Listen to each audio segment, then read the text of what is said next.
West along with Derek O'Neill. Derek, how are you? I'm doing good, Aaron. How are you? I'm doing very well. You ready for basketball?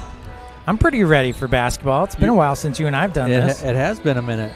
You remember everything that you need to remember? I don't remember. I mean, how do we score again? Yeah, when the ball goes through the hoop, it's 2 points if it's inside the line. So, no thank you. No thank you. Your wife is way too nice. I tell you what, I don't deserve her. You don't. You don't. Yeah. So, Derek, basketball tonight, it's Red Oak and Harlan in Red Oak. It would encourage you, if you have time, hop in your car, come down to the Orange Gym and watch basketball because this game will be followed by a varsity boys game. Yep. I always love these, boy-girl doubleheaders for sure. Yeah, absolutely. So there will be special recognition tonight for Coach Montgomery here in a little while as well. So looking forward to that. Nice. But would encourage people to, And the dance team. The dance team will be here as well. Yeah. Later on. Halftime of the boys game. Yeah, there you go. Thank you, Mel. Melanie's here with us, if you hadn't noticed. Yeah, she was rolling on some good ones earlier. I think we need to keep her mic'd up all game here. She has. We'd have to do pay to listen, subscribe if I It was would on. if she. So there you go. That's why we keep the mic turned down. Free. Yeah. All right. So basketball tonight, Derek. The Red Oak Tigers, a bit of a different schedule tonight. They have some players that will not be here tonight. Right. Today was the last day of school before they head into, the Christmas break here. So, there's a couple of players that took off already for some family obligations. So, unfortunately down to just 6, I think, here tonight. So, count 6 girls on the court. It will be, it'll be fun to watch and probably get some playing time for some kiddos that don't normally get to see that. And we'll just see how it goes. Let's take a quick break, Derek. We're going to come back, and you can kind of match these two teams up statistically and what their years are shaping up like. We'll be right back here in Red Oak right after this.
Back to Red Oak, where we are at the Orange Gymnasium. Derek, when you look at these two teams statistically in the matchup, what do you see? Yeah, so let's just pull open the Bound app here and just check some things out and let our listeners know a little bit about how Harlan and Red Oak look together. So from an overall kind of points leaders standpoint, Harlan with Kinsley Bruck at 78, Ellison Johnson for the Tigers with 56, Kinsley Bruck again on rebounds for the Harlan Cyclones with 53. Mariel Ramirez with 41 for the Tigers.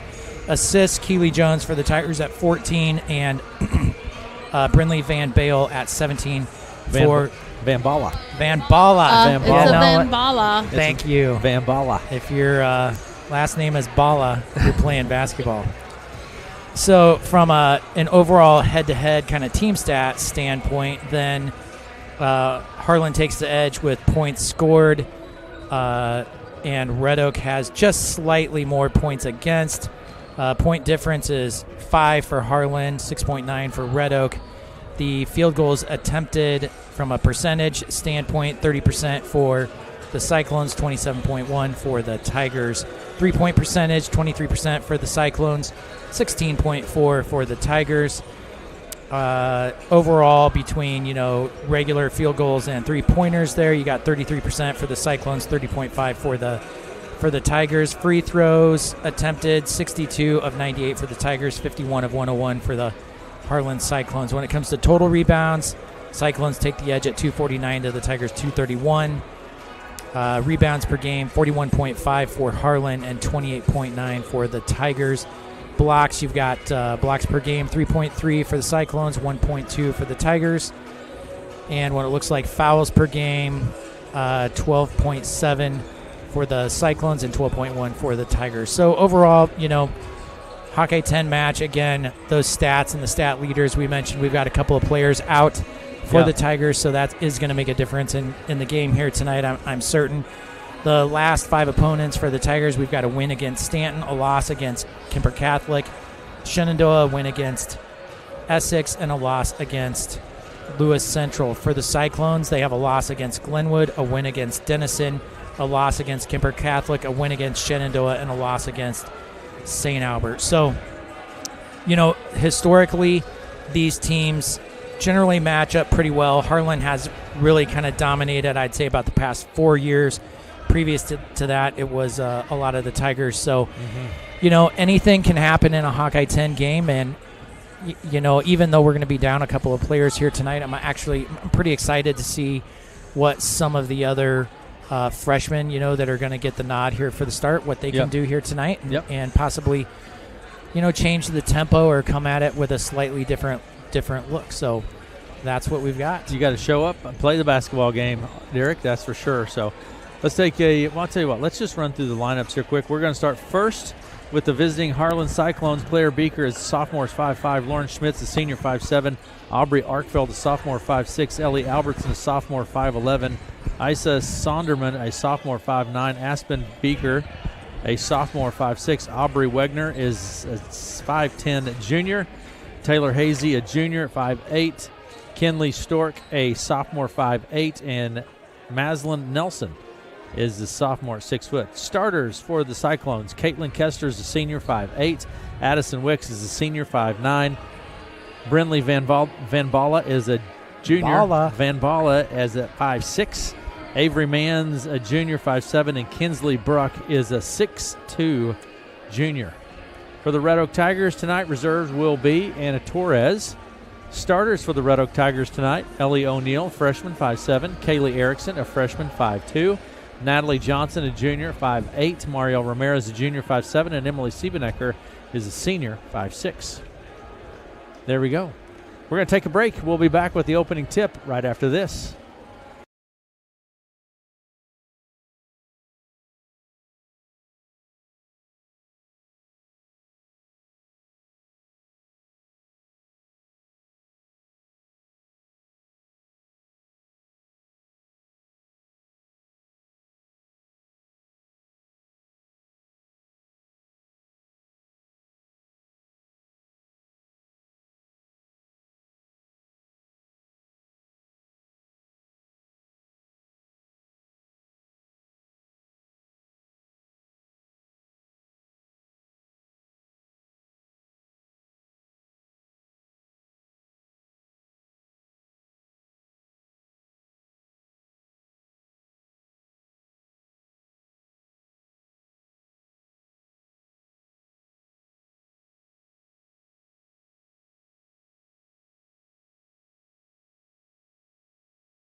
Back player introductions are made.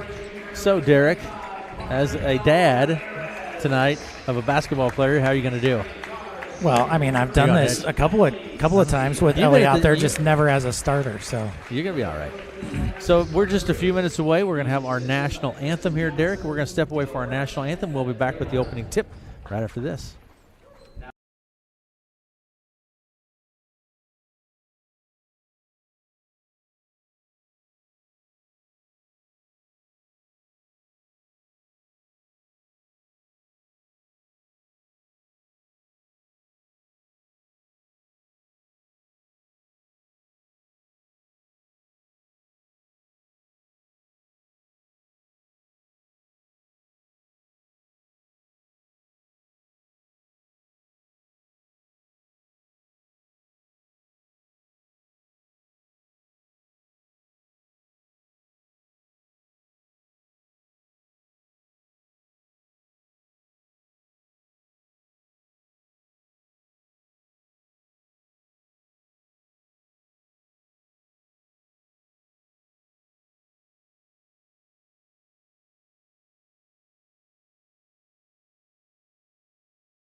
And Vern Olson with the national anthem. It's official sporting event after Vern Olson sings the national anthem, Derek. absolutely. So here we go. Players are on the court. We were just talking about old school hip hop last night. Here's Chris Cross. Yeah. Jump. Put your sweatshirt on backwards, High Derek. five, man, for the DJ. There you go. Love that. Yeah, there you go. Did you know that one of these, I don't know which one it is, one of these young men passed away here not too long ago, a year or so ago? I did not, no. Yeah. There's a little bit of knowledge for you. Yeah. Didn't see that, did you? Here we go. Players on the court, officials on the court, balls on the court. Here we go. Bruck at center circle for the Cyclones, and Natalie Johnson for the Red Oak Tigers. It's tapped. Cyclones come away with it. And across the timeline, Van Balla with the ball down underneath the Bruck. She spins, squares up, puts it up, no good. There's Erickson with the board. Catches it on the run, stops, gets it to O'Neal. Ellie O'Neal with the ball. Not the Ramirez. Kaylee Erickson. Here's O'Neal. Knock loose, coming away with it. The Cyclones mans, then to Van Balla. Long three-point shot. Three-pointer. And shot's no good. That was Wicks with the shot. Ramirez grabbing a great board right there. Great to see the Tigers getting that defensive rebound right away there. She picked up her dribble, thought about it, and drug her pivot foot, I think, and gets whistled for the turnover. 7:23 to play in the first. Neither team having scored. You're listening to KCSI FM Villisca, Red Oak, and Stanton. Over the left side it goes to Wicks. Wicks with the ball to Mans. Down in the corner to Wicks. Drives the baseline, running jumper, one hand off the glass, no good. Rebound underneath. That is put back and in by Mans. Avery Mans and the Cyclones on the board first. 2-0. Cyclones with the lead. Pressure in the backcourt. Ramirez to Siebenecker. Back to Ramirez, still in the backcourt. She gets it across the center stripe. Down to the baseline, Natalie Johnson. Back out top, Erickson. Kaylee to Emily, top of the key. Siebenecker picks up her dribble. Nothing there. Finds Natalie Johnson. And O'Neal works her way down in there. It's blocked by Bruck, but there's a foul on the play. Bruck listed at 6'2". Yeah, I was just going to ask you that. You don't see many 6'2" high school girl basketball players right there. 6'2". It's going to send Ellie O'Neal to the line. First opportunity at the line for Ellie, the 5'7" freshman. Shot's no good. Ellie, great volleyball player. Yeah. Basketball player. What's her favorite? Basketball, I think, is what she'd tell you. That's her sport, huh? Mm-hmm. Here's Ellie's second shot is good. Tigers are on the board. Ellie O'Neal free throw. 2-1 is our score. Down underneath to Bruck. Here's Wicks for three off the right side. It's no good. Rebound Siebenecker at the foul line. It's going to be stripped loose on the floor. Jump ball. Siebenecker and Bruck tie up. And Tigers ball as we get back to action here with the inbound pass coming from Ramirez. Mario will put it into play. Into the backcourt to Erickson. Erickson takes it right across the center stripe, handles the ball well. Now to Ramirez over the left side to Siebenecker. Down underneath it goes. O'Neal puts it up. Pulled down by Johnson. Ball's on the court. Ramirez trying to get the tie up, and they don't. Gets it out to Erickson. Nice job. Johnson to Ramirez underneath to O'Neal. She squares up to the bucket. Has it stripped loose by Wicks. Wicks is going to let the traffic clear. Now she'll take it across the timeline. Down on the right side it goes to Kesters. Down underneath to Bruck. She turns, squares up to the bucket. Not there. Rebound chase down. Back around quickly to the top of the key. Wicks with the ball. Inside to Bruck. Obviously, get the ball to Bruck. Yeah. Derek, is that? Definitely the height advantage there. I mean, it's tough for the Tigers to defend it when you can just. You know, and the thing that Bruck does, if you notice too, Derek, she doesn't bring the ball down. She does a really nice job of utilizing that height. Like you said, not many 6'2" players. She squares up to the bucket and shoots it. Yeah, she gets that ball, keeps it above her heads there. Usually getting a good look at the basket there. Absolutely. Erickson with the ball over to Ramirez. Back to Siebenecker. Looks at the three. Hits Kaylee Erickson inside. Is knocked loose and out of play. I think that was Wicks, and the Tigers will keep it. Inbound pass will come from Ramirez. 2-1, 5:21 to play in the first. 2-1, Harlan with the lead. Out to Siebenecker. Emily picks up her dribble. Now to O'Neal. Tapped by Van Balla. Yeah, that's going to be a travel. Van Balla pretty aggressive on defense right there also for the Cyclones. Getting the ball knocked loose there and then causing the turnover for the Tigers. Kesters will put it into play to Van Balla. She takes it all the way down. Running jumper right in front of the bucket. No good. Rebound Erickson. Kaylee Erickson gets the board and takes it back across the center stripe to Natalie Johnson. Knocked loose. Van Balla comes away with it. Van Balla across the center stripe over the left side to Wicks. Dumps it down underneath. I think that is Mans. And it's fouls on the Tigers. Mario Ramirez gets whistled. That's the first foul on the Tigers.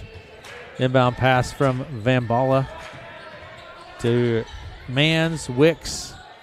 Kesters inside to Bruck. Blocked by Siebenecker, but Emily gets whistled for the foul. Calling a foul. Good job by Emily there. I mean, I thought that looked pretty clean. Tough, though, Emily's height versus, 5'6" versus 6'2". Exactly. I mean, it's tough not to get a foul called on that. Here's Bruck at the line. Shots good from Kinsley Bruck. And it's 3-1 now. Coming into the ball game is Wegner as Avery Mans takes a seat for the Cyclones. Here's the shot from Bruck. No good. Bounces around. Chased down by Natalie Johnson. Gets it to Ramirez. Ramirez walks it across the center. Pass across the center stripe actually to Siebenecker. Here's Erickson for three off the left side. It's no good. Rebound pulled down by Kesters, and Kesters takes it back left to right across the timeline. In the corner it goes to Wegner. Underneath the Bruck, she squares up to the bucket, puts it up and scores two. Kinsley Bruck. And it's 5-1. Harlan with the lead now. Tigers getting across the timeline to Johnson down in the blocks. It goes to O'Neal. Knocked out of play, and the Tigers will keep it. Coming into the ballgame is Torres. Now keep in mind, the Tigers have one substitute on the night. O'Neal comes out. Torres checks in. 6 players on the bench tonight for the Tigers. Inbound pass from Ramirez. 4 minutes to play in the first. Inbound pass to Siebenecker for three. It's no good. Rebound underneath, pulled down by Hazy. Quickly to the other end to Wegner. Stripped loose by Siebenecker. It goes out of play. And the Cyclones keep it. Inbound pass from Hazy. Here's the three-pointer from Van Balla. No good. Siebenecker with the ball. Emily will take it right to left across the center stripe. 3:40, knocked loose. Van Balla strips it, takes it, puts it up, and draws the foul. Emily's going to be whistled for her second personal foul now with 3:38 to play in the first. First period here, second foul on Emily. You know, Tigers, again, as you mentioned earlier, only with 6 players here tonight. So, you know, the foul count and trying to stay out of foul trouble is going to be an important part of the game plan. Shot from Van Balla is good. Brindley Van Balla, she's a junior. 5'6" junior. And Emily comes out of the game. So on the court is O'Neal, Erickson, Johnson, Ramirez, and Torres. Second shot from Van Balla is good as well. Harlan running a full court press here against the Tigers still.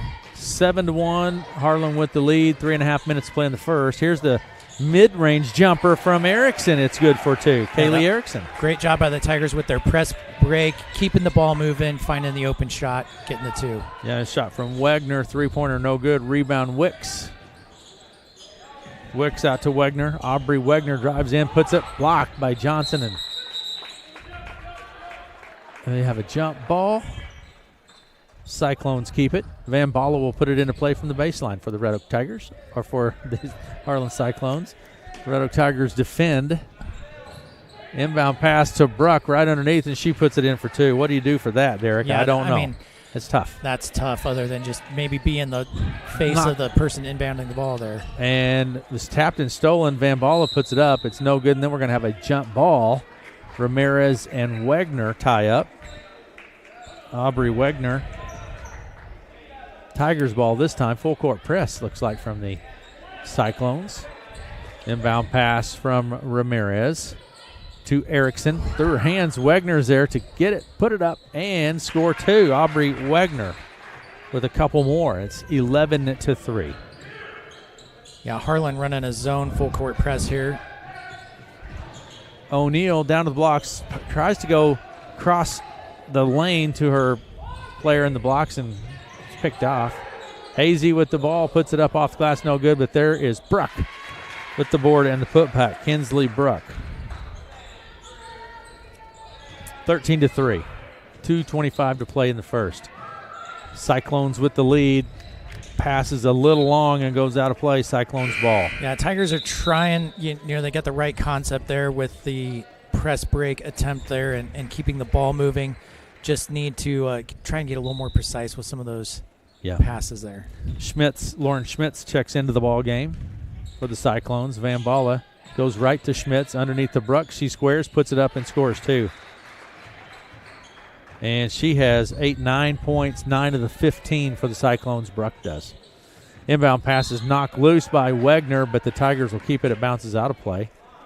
Red Oaks ball. Ramirez will put it into play. 2 minutes to play in the first. Inbound pass to Erickson. A lot of pressure.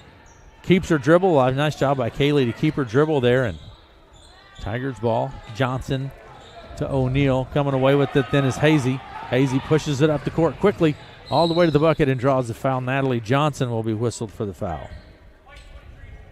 And it's going to send Hazy to the line. Taylor Hazy, this will be her first opportunity from the line. And first shot is good from Hazy. Coming into the ball game now is Kesters. Bruck takes the seat. Hazy at the line. There's the shot. She gets them both. Nice shot there by Hazy. Johnson to Erickson. Erickson across the center stripe. Back to Johnson. And little indecision on where to pass the ball and gets whistled for the travel.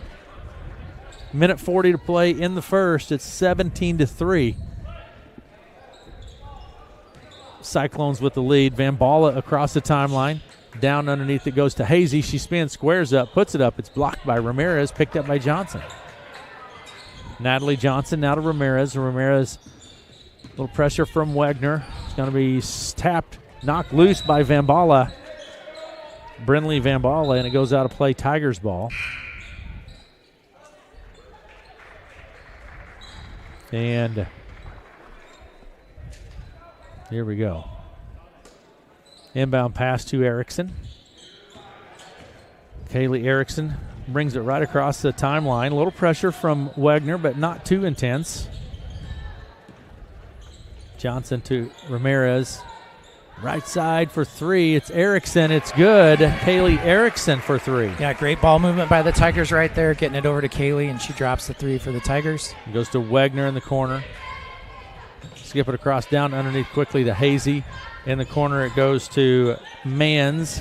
Then back top to Kester's running jumper from the high post is good by Caitlin Kesters. Yeah, this particular group of Cyclones that are on the floor, they've got a little quicker tempo than that starting five, and the Tigers are having a little hard time adjusting here. 19-6 is our score. 45 seconds to play in the first. Inbound pass to Erickson. Erickson takes it across the center stripe. They're showing pressure but not applying a lot of pressure. Does that make sense, Derek? Yeah, I mean, it's more kind of that annoying pressure. Yes, it's there, and it's... Here's Erickson for three. It's good. Nice Haley job, Erickson. Yes. And it's 19-9, 20 seconds to play in the first. Over the right side to Kesters and back top of the key. They're just going to work it down here. Mans picks up her dribble, back to Kesters. 12 seconds. Mans with the ball at the center circle. Yeah, Harlan looking for that last shot here at the end of the quarter. Wagner down inside. It goes to Hazy. Executed very well by the Cyclones to work it right down. Took all the time off the clock. They worked it right down and scored two. Easy two-pointer there to end the first quarter. 21-9 is the score at the end of the first. Harlan with the lead. We'll be back after this.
Is the score.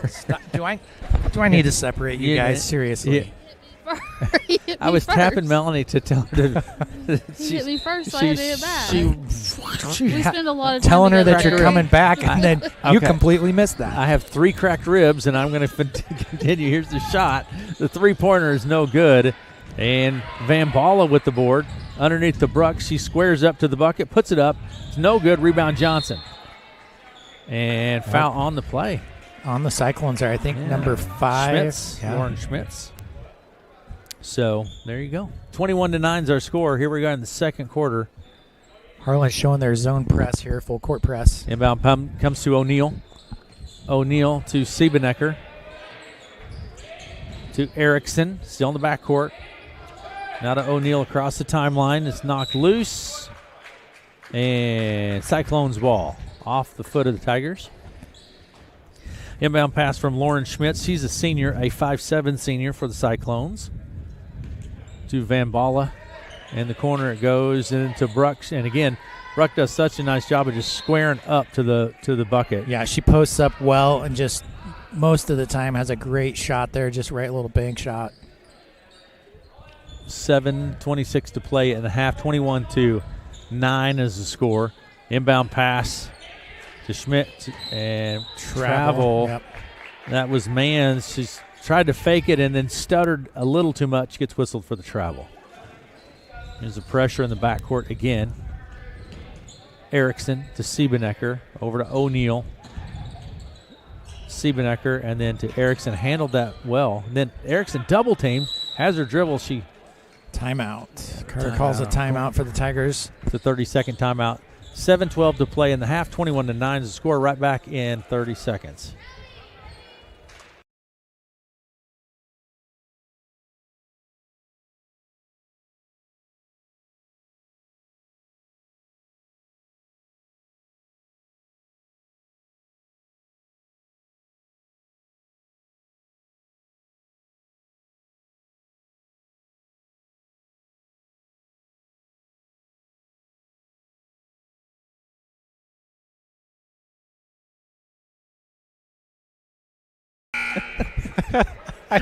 You guys are cracking me up here.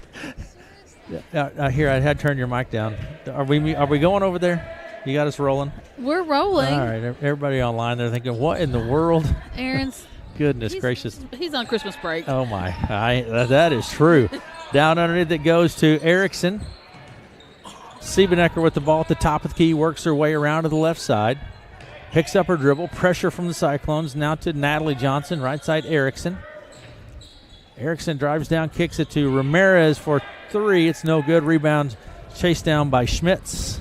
Stolen by Siebenecker. Nice job by Emily on the anticipation of the pass. Shots up, no good. Rebound pulled down, and on the move is Van Balla quickly to the other end of Bruck, and the block squares up, puts it up, and scores 2. Kinsley Bruck with a couple more. She is in double digits now here on points. Inbound pass to Erickson. 6.5 minutes to play in the half. Erickson with the ball, double team. Bounce pass stolen. Van Balla has the wide open layup, and it's in for 2. Van Balla picks up a couple. Yeah, Tigers having just a bit of a time here trying to beat the zone press that Cyclones are running on them. And it's going to be tapped again by Van Balla. She takes it to the hoop again and scores 2 more. Brindley Van Balla now with 6 points in the game. This press causing some real pressure for the Tigers. O'Neal gets it across the timeline to Ramirez, down to Natalie Johnson. Here's O'Neal for 3. Ellie O'Neal with 3. Well, the Tigers did exactly what they need to do and just move that ball a little quicker. Don't get the ball, dribble, try to pass it. Just pass it quickly. Wicks with the ball. Addison Wicks puts it up, no good, gets her board. Bounces out of play. Cyclones keep it. And some substitutions taking place here. Inbound pass will come from Van Balla at the baseline. 5.5 minutes to play in the half. Van Balla will put it into play. To Kester's 3-point shot from Wicks is good. Addison Wicks with 3. 30-12 is our score. It's going to be tapped and picked up by Kester's. Over to Wicks for 2. And the Cyclones are really rolling here. To Erickson, to O'Neal across the timeline. Pass is tapped and picked up by Wegner. Wegner pushes it back across the timeline to Van Balla to the lane for 2 more. Van Balla, and I think Coach Bruce wants to. Harlan just kind of on a little explosive run right there, and he wants to stop that momentum. Take a break. We will be back after this. 34-12. Cyclones with the lead to 5 minutes to play in the half. Right back after this.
Red Oak in the Orange Gymnasium. It's Red Oak and Harlan. Varsity girls play. Red Oak and Harlan. Harlan with the lead, 34-12. Siebenecker for 3 off the left side. It's no good. Short.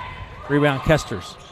Kesters picks up the dribble. Gets it to Wicks. Over the left side to Van Balla through her hand. She chases down inside to Bruck. Bruck squares up and puts it off the glass for 2. Kinsley Bruck. She has 13 for the Cyclones. Yeah, Harlan has dropped their full court press here. And out on the right side, it's Ramirez. Hits it Siebenecker on the move.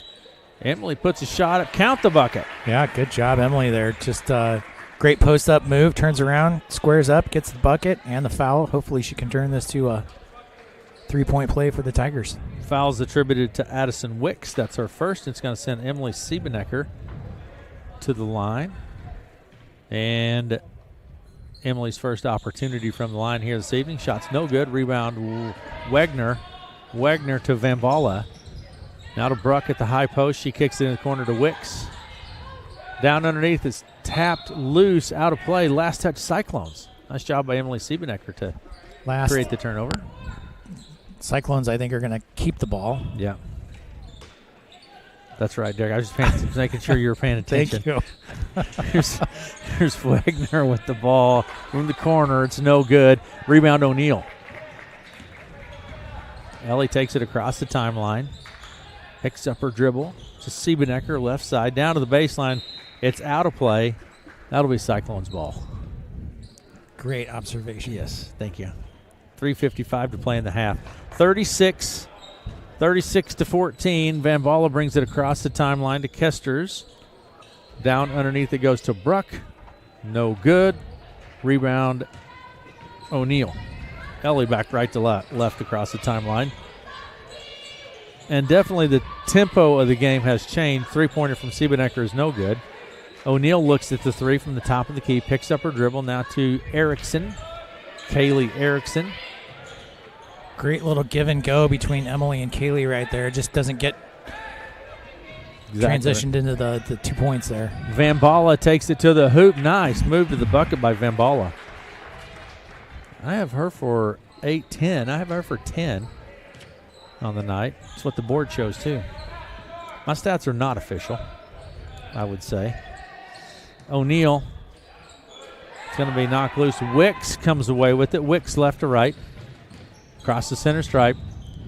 Kicks it to the right wing. Van Balla for three. It's no good. Rebound, Erickson. Kaylee Erickson, 2:47 to play. Into the lane she goes. Then out to Torres for three off the left side. It's no good. Rebound, Van Balla.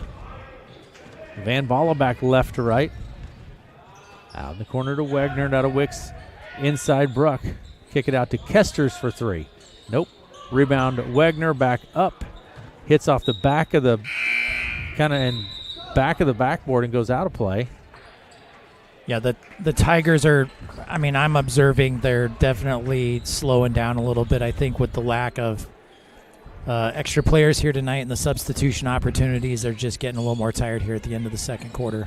Siebenecker with the ball at the top of the key. Goes right to Johnson. Then to Ramirez. She drives the baseline. Mariel.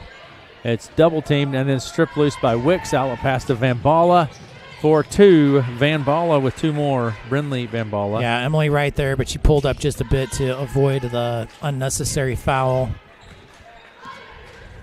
40-14 is the score with 1:56 to play in the half. Natalie Johnson, mid-range jumper is no good. Rebound underneath Kesters. Kesters to nope, that's not Van Balla. How about Mans? Avery Mans. Here's Wicks for three. No good. Rebound, Van Balla. No good. Mans with the board, rather. Jump ball. And it'll be Tigers ball. More substitution taking place here, Derek. Yeah, Harlan has a very deep bench. I think I counted 14 players for them there when they were doing introductions. So, and they're working their way down the bench here at this point. So, Siebenecker to Ramirez. Out on the right side, it goes to Johnson. Siebenecker, right side for three. It's no good. Rebound, Natalie Johnson, stripped loose. Coming away with it, Kesters. Torres is there. Kesters finds Mans. Now top of the key, three-point shot goes up. It is no good. Rebound, Hazy. Hazy puts it up and in for two. Yeah, these substitute Cyclone players here that are on the court at the moment, man, they are boxing out very well against our tired Tigers here. Ball's going to be stripped loose by Mans, and then we'll have a foul. Foul's on Mans. That's our first, Avery Mans. Erickson into the ball game. Ramirez takes the seat. And just under a minute to play in the half. 42-14, 54 seconds on the clock. Cyclones with the lead. Tigers with the ball. Inbound pass is tipped and hit the back of the backboard. Did you play basketball in high school, Derek? I did, yeah. Were you pretty good? I had a lot of great players around me. I wouldn't say I was good, but I'm not bad, but we had a lot of good players around us, both classes ahead and below me. So there is Natalie Johnson for 3. Nice job by Natalie. You're not wanting to talk about it. Van Balla into the lane, kicks it down to the corner to Schmitz. Inside, Hazy spins and puts it off the glass and scores 2. 32 seconds and counting, 44-16. Harlan with the lead. Natalie Johnson with the ball, top of the key. Get O'Neal from the foul line. It's no good. Rebound, Hazy. Hazy to Kesters, and Kesters across the center stripe. Picks up her dribble and goes left to Beaker. Shots up, no good. Rebound, Tigers. Erickson. I think that's going to do it for the half. 44-16 at half. Harlan with the lead. We're going to take a break. We'll come back and look at some stats right after this.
Lead 44-16 here at half. Let me give you the stats.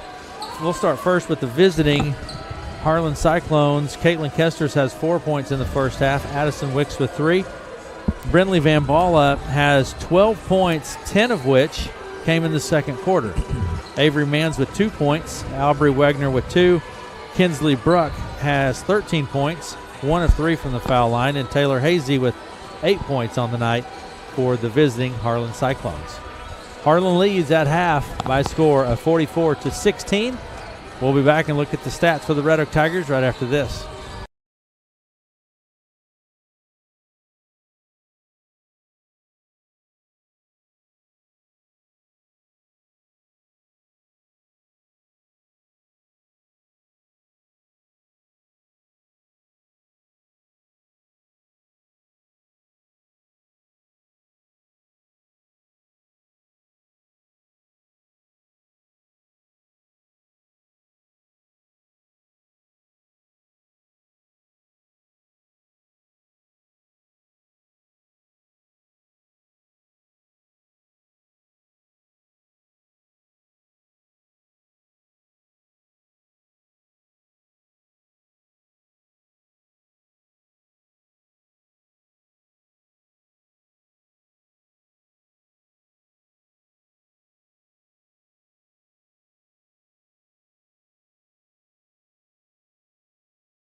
We're at halftime. Harlan with the lead in varsity girls play by a score of 44-16 in junior varsity boys play. Just prior to this, it was Harlan over Red Oak 57-30 in junior varsity boys play. Harlan leads varsity girls play at halftime 44-16. For the Red Oak Tigers tonight, Ellie O'Neill has 4 points. That's end is 1 of 2 from the foul line. Kaylee Erickson with 8 points on the night. Natalie Johnson has 3, and Emily Siebenecker with 2 for the Red Oak Tigers. 44-16. We are at halftime.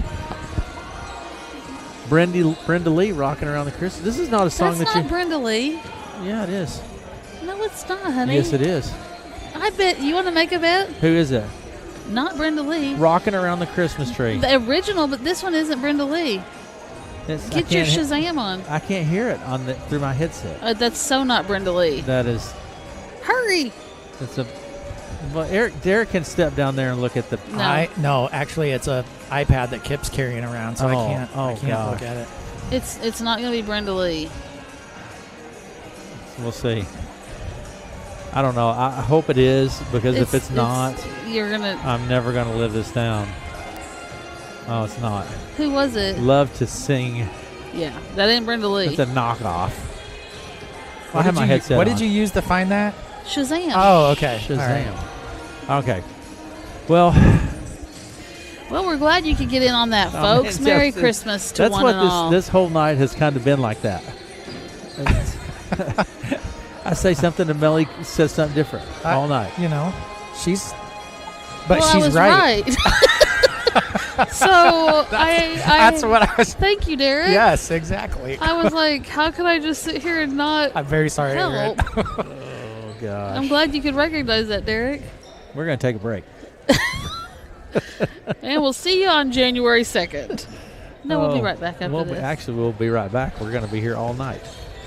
Okay. All night we're going to be here. 44-16, Harlan with the lead, varsity girls play. And we are at halftime. We're going to take a break and we'll be back. I would say, on a serious note, make note of our sponsors on air and say thank you when you have the opportunity. They're the ones that make it possible for us to be here. So thank you much to those folks. If you hear those ads while you're listening, either on air or on our website or our app, however you're listening, say thanks to those folks. Take a break and we'll be back.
To Red Oak, we are at the Orange Gymnasium, halftime of the varsity girls game.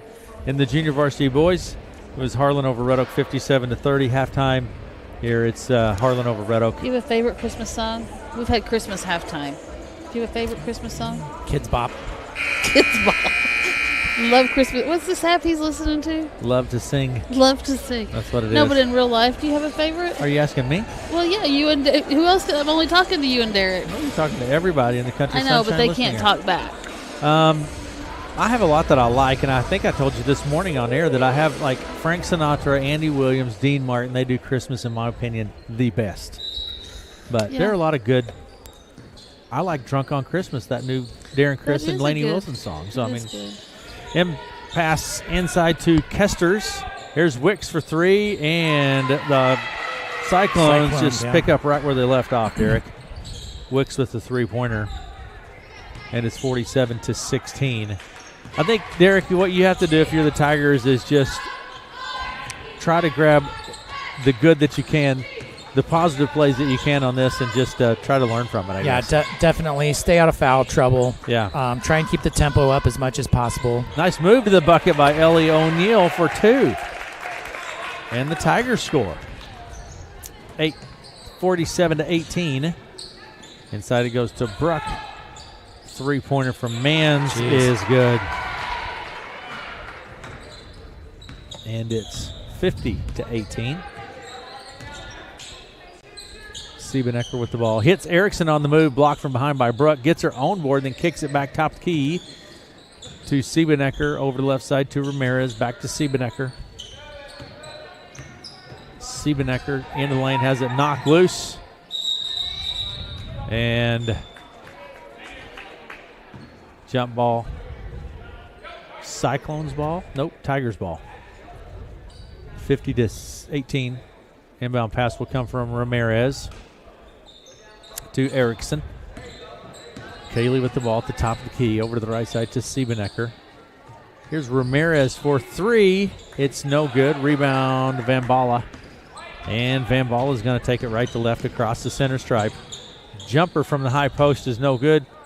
Johnson keeps it in play, gets it to O'Neal. Ellie lets the traffic clear and follows it down the court across the center stripe at the logo. I guess that's not really a true statement. Stolen by Van Balla. Yeah, Van Balla, pretty aggressive little. She's a little good defense player there. Van Balla is a good ball player. Here she is from the top of the key for three. Van Balla, Derek, and the Cyclones have hit 3 3-pointers to start the third quarter, and just under 6 minutes to play now. Johnson with the ball. Derrick's it down to the baseline right side, then back out to Erickson at the top of the key. Yeah, you can't just kind of dribble there in front of Van Balla. She's gonna stick her hand in there and try and swipe it away from you. And she takes it to the other end. Nice move to the bucket by Van Balla. She's great move. Yeah, she is a good ball player. It's time to holla. She can play. For Van Balla. She's a great basketball player. She's going to have a foul on the play, I believe, on Mans. And it is on Mans, Avery Mans. 55-18, continuous clock situation. Inbound pass from the baseline. Underneath it goes to Johnson, blocked by Bruck. Picked up by Wicks. Here's the outlet pass, and wide open for the easy layup is Van Balla. How much does she has 19 points. Van Balla has 19 points on the evening. Erickson with the ball. Now to Natalie Johnson. O'Neal into the high post, kicks it to Erickson. Here's Ramirez, looks at it, nothing there. Skips it over to Siebenecker. Nice entrance pass, but that's just Bruck is there. And great try by the Tigers there, and just it's hard to beat that 6'2" player there. Down underneath it goes, knocked out of play, trying to get to Van Balla in the blocks again, and it's knocked out of play. And the Cyclones keep it 57-18. And the inbound pass comes to Bruck, and it's no good. Rebound Erickson. And Erickson to Johnson, over to the left side to Siebenecker. Getting ready for 5 new Cyclones to check in. Emily double team, steps through the pressure, puts it up. It's no good, and Mans comes away with it ultimately to Kesters, and Kesters right to left across the timeline to Wicks. Wicks drives down to the blocks, puts it off the glass and scores 2 more. Yeah, Tigers kind of looking tired out there for sure, and they've only got the one substitute possibility there. Siebenecker with the long three-pointer, touches nothing. Picked up by Wicks to Van Balla. Van Balla pushes it to the other end and scores 2 more. Harlan just continuing to push the tempo there. We're going to have some new players here. 5 new players into the game. 5 players out of the game. Actually, we have a timeout on the court. 61-18 is our score. Cyclones with the lead. We'll be right back after this.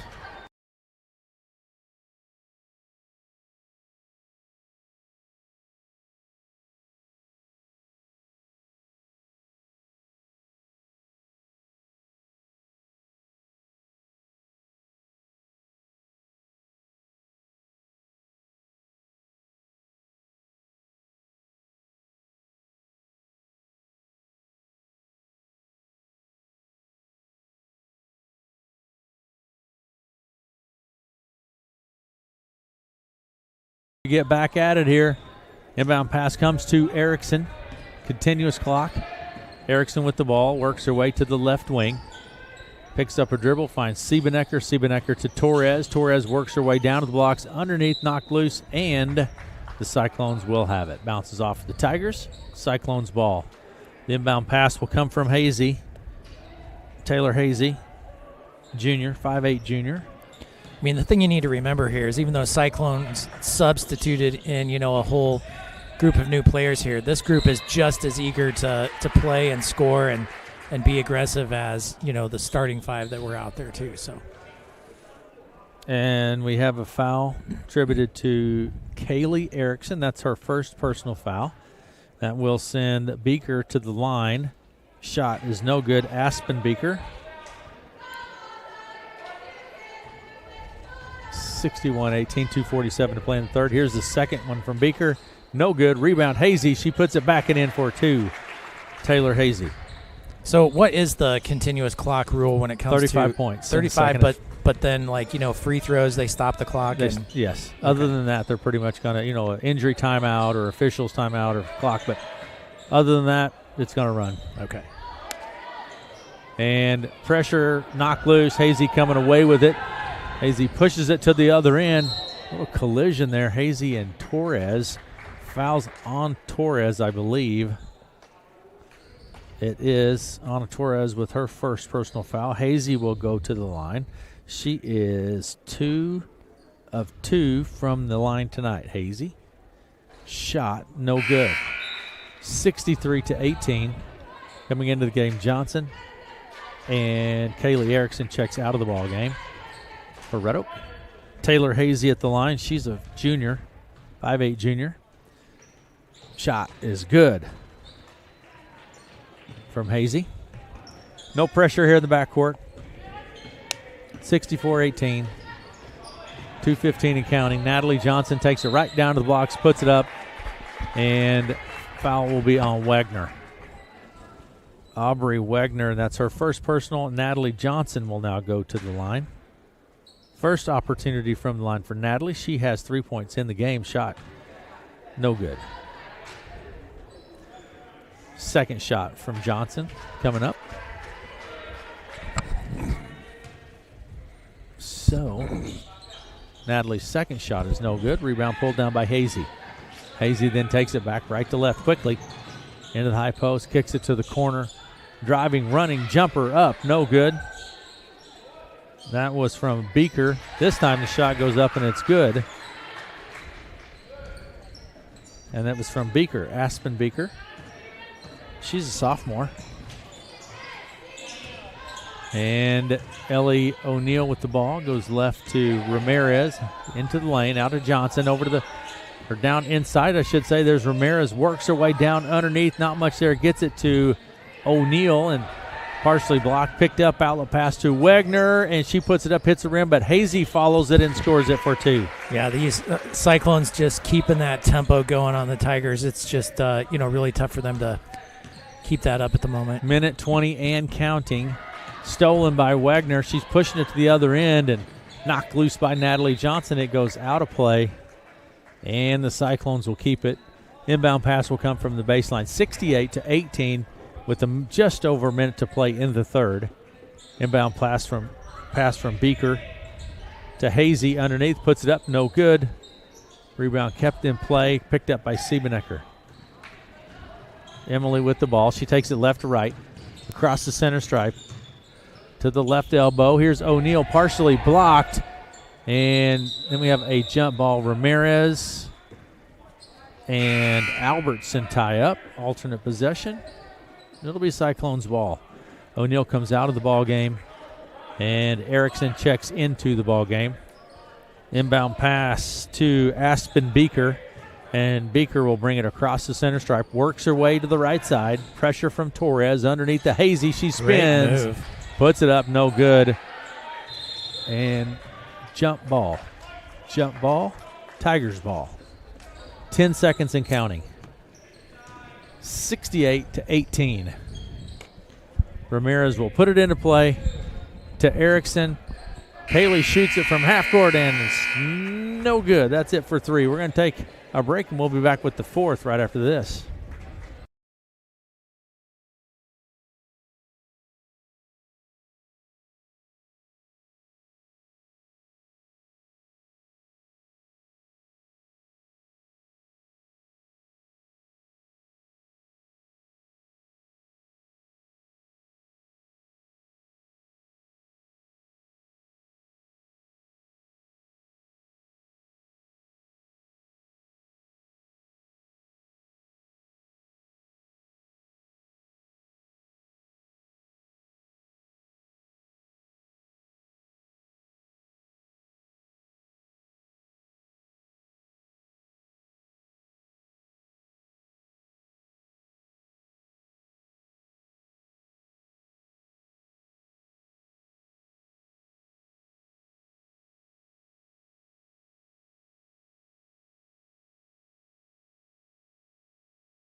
To Red Oak, Matt Davis sitting in with us now in the media suite.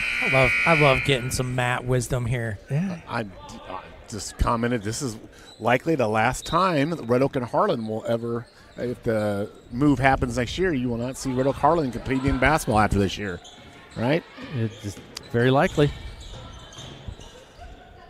End of an era. Bruck turns, puts it up, no good. Kept in play, stripped loose by Siebenecker. Emily lets the traffic clear.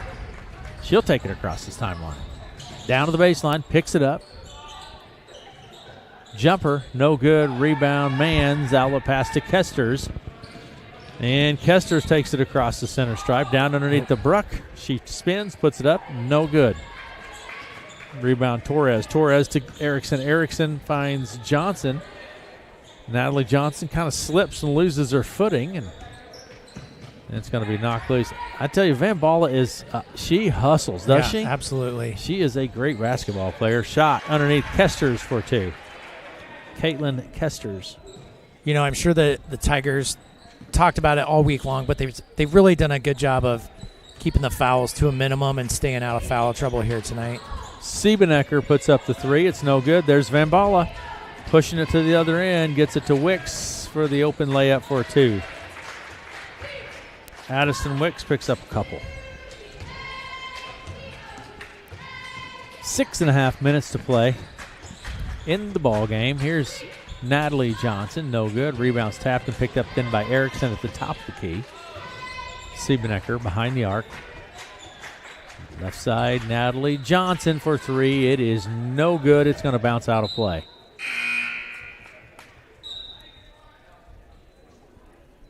And substitution taking place there. 72-18. Inbound pass to Van Balla. She'll take it across the timeline.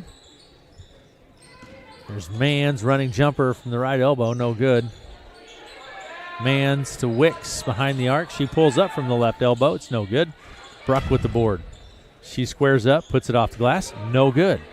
Here's Erickson coming away with it for Red Oak. Kaylee Erickson picks up her dribble, finds Siebenecker for three from the top, and it is no good. Rebound Bruck. Bruck to Van Balla.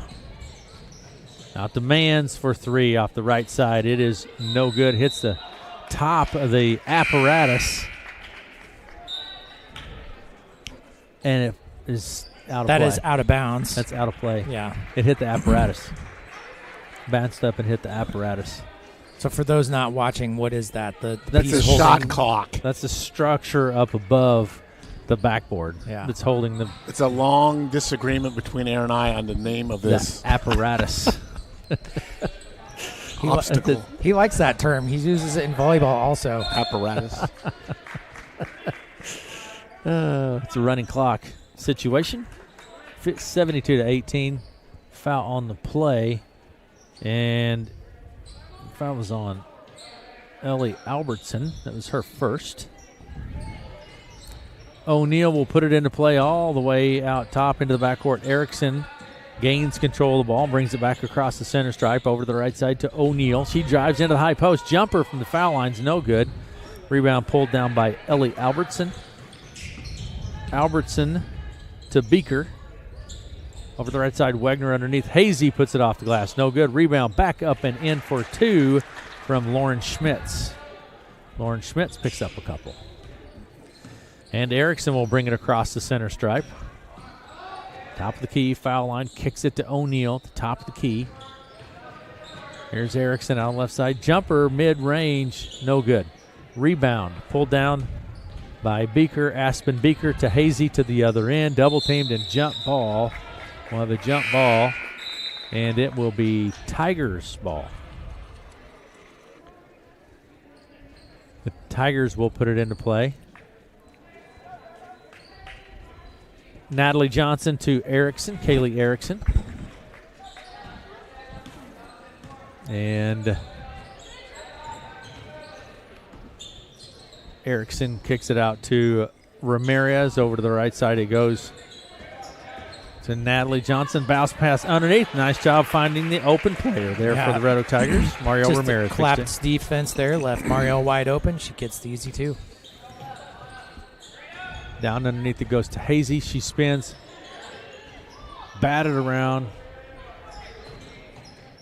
Over the right side, Wegner for three. It's good, but there's a foul underneath. Under They're waving prior to the shot. Yeah, kind of a... Yeah. Prior to the shot, the foul was on Hazy, and it was away from the ball, so the shot doesn't count. I don't think.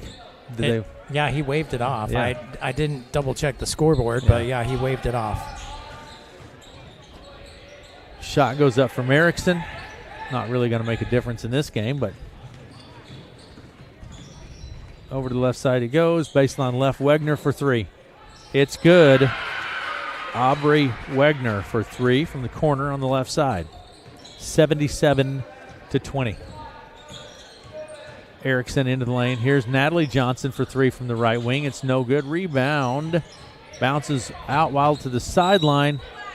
And it gets on the sideline, touched by Harlan last. And more substitutions taking place now with 1:55 and counting. We'll see. I'll do my best. Inbound pass to Erickson. Erickson works her way to the left elbow, then into the lane. Kicks it out to O'Neal for three. It's no good. Rebound pulled down by Sonderman. Sonderman to Beaker. She puts it in for two. Claire Beaker scores a couple. Yeah, Harlan with, 5 fresh players out there just pushing that tempo again. Right side it goes to Johnson. 1:25 to play in the ball game. Bounce pass underneath to Ramirez. Now to Torres. She puts it up. It's no good. Rebound Ramirez. And I hope Marielle didn't turn her ankle there.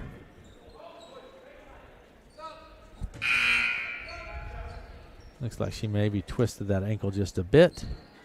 She's going to come out of the game. And Tigers ball. 55 seconds and counting. Inbound pass will come from Siebenecker. And it's going to be knocked loose, but Tigers will keep it. So we're going to line up and do it again, but over on the sideline now. Emily will put it into play once again. Out to O'Neal on the left side, 35 seconds. Ellie O'Neal with the ball. To Johnson. Here's O'Neal, 25 seconds. Jumper from the foul line is no good. Rebound pulled down by the Cyclones' Sonderman. To Beaker. Claire Beaker puts it up. It's no good. Rebound.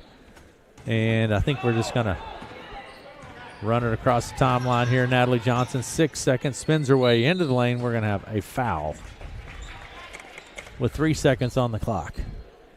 79-10. Natalie Johnson at the line for Red Oak. 2-shot opportunity for Natalie. Good.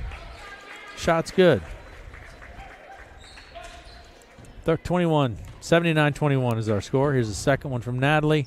No good. Rebound pulled down. And that is going to do it. In varsity girls play, 79-21 is our final. We're going to take a quick break. We will be back right after this.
Welcome back to Red Oak, and we're joined now head coach of the Red Oak Tigers, Carter Bruce, with us. And Coach Bruce, rough night tonight, good team out there, and you were a bit shorthanded as well on your side. Talk to me a little bit about your team tonight. Yeah, I mean, I think it's not ideal being down 3 girls when you only have 9. That kind of takes a big hit for us. I don't think the effort was down. I think our girls that did play did a really good job, but when you have 6 girls up against a team that brings 15, that's not a good recipe for success. I think that wasn't us tonight. I think we just can kind of flush this one and keep moving. Yeah, you're headed right into break now. Coach, what does the plan for break look like? Yeah, I mean, break for me is not a break. And the girls told me that this is a break. Don't we get to sleep in? And I think break's a great time for a team to reset. And it's time for us to really work hard and put new stuff in.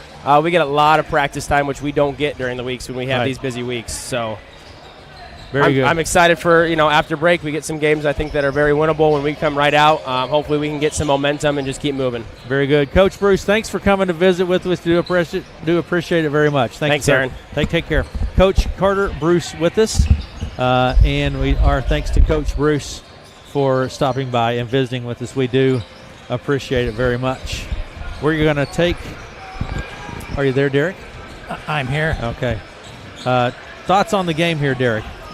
Just like Carter said, when you're down, 3 players when you only have 9, that's pretty tough. And then, Harlan bring in 15 kids, so they rotated in at least 2 different squads there of 5, and those reserves, they want to play, so they're coming in fresh legs. They want some energy. They've got some energy and some desire to go in there and score and play tough defense, and treat it like.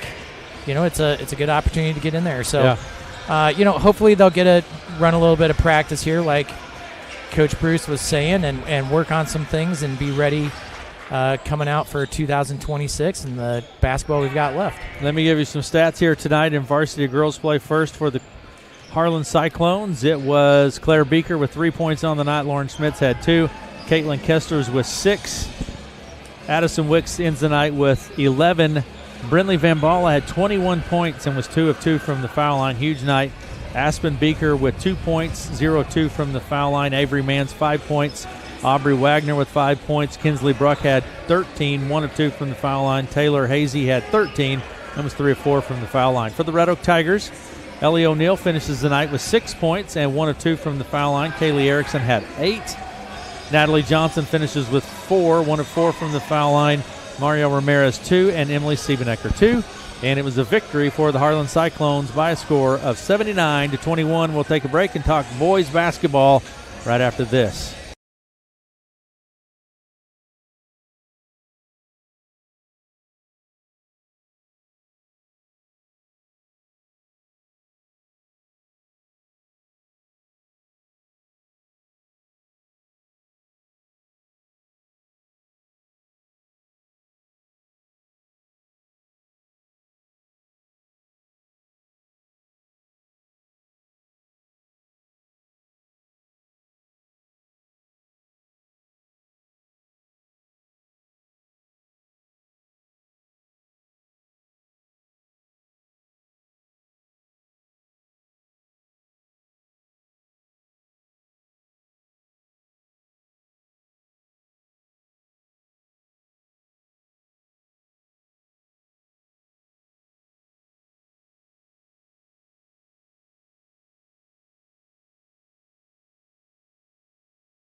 Welcome back.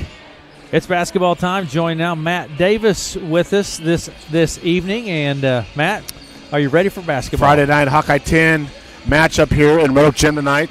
Last game before Christmas break. And, I was driving down in the game, and I was thinking back to the era of Mitch Osborne coaching for Harlan, Dan Martinez for Red Oak, and the intense battles that have occurred down the years and decades between Harlan and Red Oak basketball. And there have been some good ones, Matt. I remember a kid I played against way back in the early 80s. His name was Scott Wilkie, 6'9" inch kid. We went 6'7", 6'8", 6'7", but they had Wilkie, great player. He went on and played at Colorado, was a pretty good player for Colorado Buffalo. I think he's actually now doing radio or something for the Buffalo. But I remember those battles against him and those players back in that era, and Lansing's and all that. So not quite that level here tonight, but still it's going to be a Hawkeye 10 matchup with the Class 3A Cyclones matchup against Class 2 Red Oak Tigers. And, of course, the other significant thing, Aaron, about the game tonight, this could be the last matchup, I wouldn't say forever, but for a very, very long time between Harlan and Red Oak if the transfer of Red Oak to Western Iowa Conference happens next year, as some speculate it will. Which it seems like it will, yeah. This could indeed be the last Red Oak Harlan matchup in high school basketball for quite some time. I would say that it would be unlikely that they will schedule each other non-conference games. So you could be seeing a little bit of history in that regard tonight if that is the case. Yeah, it should be. Well, like you say, Matt, we're going to have to repaint the wall, as you mentioned that about the Hawkeye 10. We're going to have to repaint the wall. Yeah, there's a lot of changes will likely occur, but obviously one of the reasons Red Oak is making the changes is for that fact that there's a Class 3A and a Class 2A team. And you see that in Hawkeye 10 a lot. You play up. If you're a Class 2A, you're going to play up a lot in the Hawkeye 10. So, trying to get a little bit more of a competitive situation going to the WIC. But tonight it's about Harlan, and Harlan comes in here. Aaron, they're 3-2 on the year. Their head coach is Dean Mosier. His first year head coach, he's replacing Mitch Osborne, who retired after a long, distinguished Hall of Fame career. And this is Coach Mosier's first year. They've beaten Shenandoah, Creston, Denison. They've lost to two really good teams, Kemper and Glenwood. Tigers come in the game 1-5. won that opening game this season against Lennox. And they've been trying to get back on the win side since. Tigers come off of a game last night, Matt. You were there. I was there, yeah, up in Stewart, West Central Valley, and Tigers opened up and with the lead right off the bat, maintained that lead. Then there were a number of lead changes. West Central Valley opened up a 15-point lead at one point, but the Tigers got back in it within 4 or 5 points with just a couple minutes to play, but just couldn't get over the hump. And so that's fresh in their minds too, and I know they'd like to have a nice competitive game here. That's encouraging. I think that's what Coach Taylor what every coach wants out of their team is execution, high-level play, but what they really, really, really need and want is effort. Yeah. And resiliency, and that sounds like that's what the Tigers did last night, and that's what Coach Taylor is looking for his team. Effort, resiliency. You're going to take some shots tonight, keep pounding away best you can against this bigger, taller, more physically strong Harlan team, and try to stay with and hang with this team as long as you can. So that's good news for the Tigers last night. Back-to-back games. I never worry about that too much at this level. I think they'll be fine. They're young. They're in shape, man. They're ready to go. Like I said, they got a Christmas break coming up, so it shouldn't be too much of a problem. You know what? I looked statistically at these teams, and nothing really jumped out at me other than this particular stat. Harlan's had, and this is if varsity bound stats are correct, which sometimes they're not, Aaron, but through 5 games, Harlan has gone to the free throw line 95 times as a team. 95 times. They've made 67% of free throws. Through Red Oak's 6 games, if the stats are correct. They may not include how many lines they went to. Yeah. Red Oak's gone to the free throw line 45 times as a team. So almost double the margin of free throw. And that tells me that when we talk about Red Oak, that 3-point shooting is kind of a, comes and goes. Yeah. Attacking the basket, getting points in the paint, driving to the hoop. Those are some of the keys. It's not just whether you get a closer shot rim, but you get fouled, you get to the free throw line more. So we'll see if the Tigers can get some stuff going to the bucket tonight. And get some offense there. Matt, let's take a break, and we'll come back and look at these teams a little more in depth. You are listening to KCSI FM Villisca, Red Oak, and Stanton. We'll be right back after this.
Along with Matt Davis, and we're just a little bit away from the opening tip-off here tonight. Matt, what do you anticipate here tonight between these two teams? Will it be tight, nip and tuck, or will it? Well, I think Red's got to hang around in here.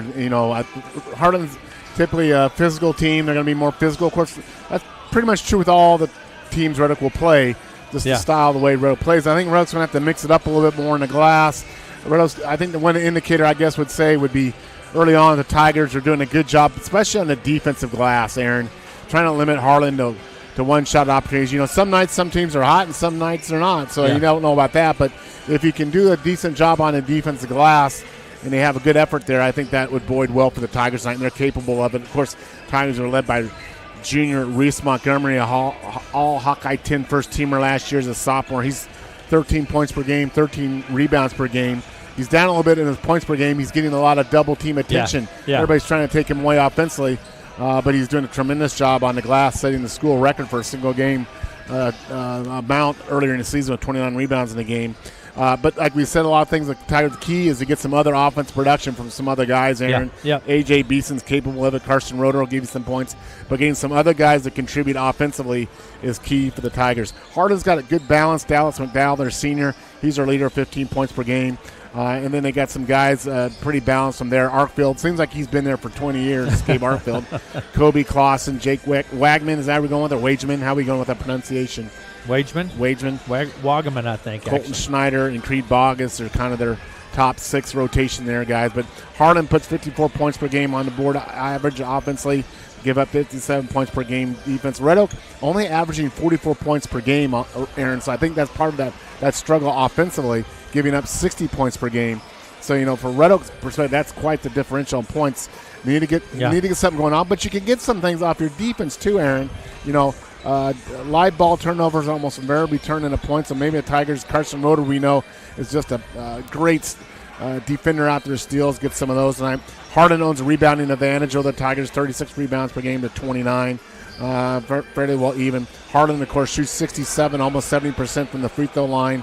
Red Oak's under 50%, so if Red Oak can get that free throw line more, they got to convert higher percentage of those. But I think for Red Oak, the key here, Aaron, is you know, typically we see all these games, the first 3 or 4 minutes of the game as a track meet up and down the court. Take that first shot from Hardin, hang in there, be competitive, keep the game close, and you never know. You get it down in the second half, then things tighten, but you just kind of take it quarter by quarter here. We're going to take a break. We'll be right back with some lineups right after this.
To Red Oak, Aaron West, along with Matt Davis. We have our congratulations, Matt, to Coach Angie Montgomery.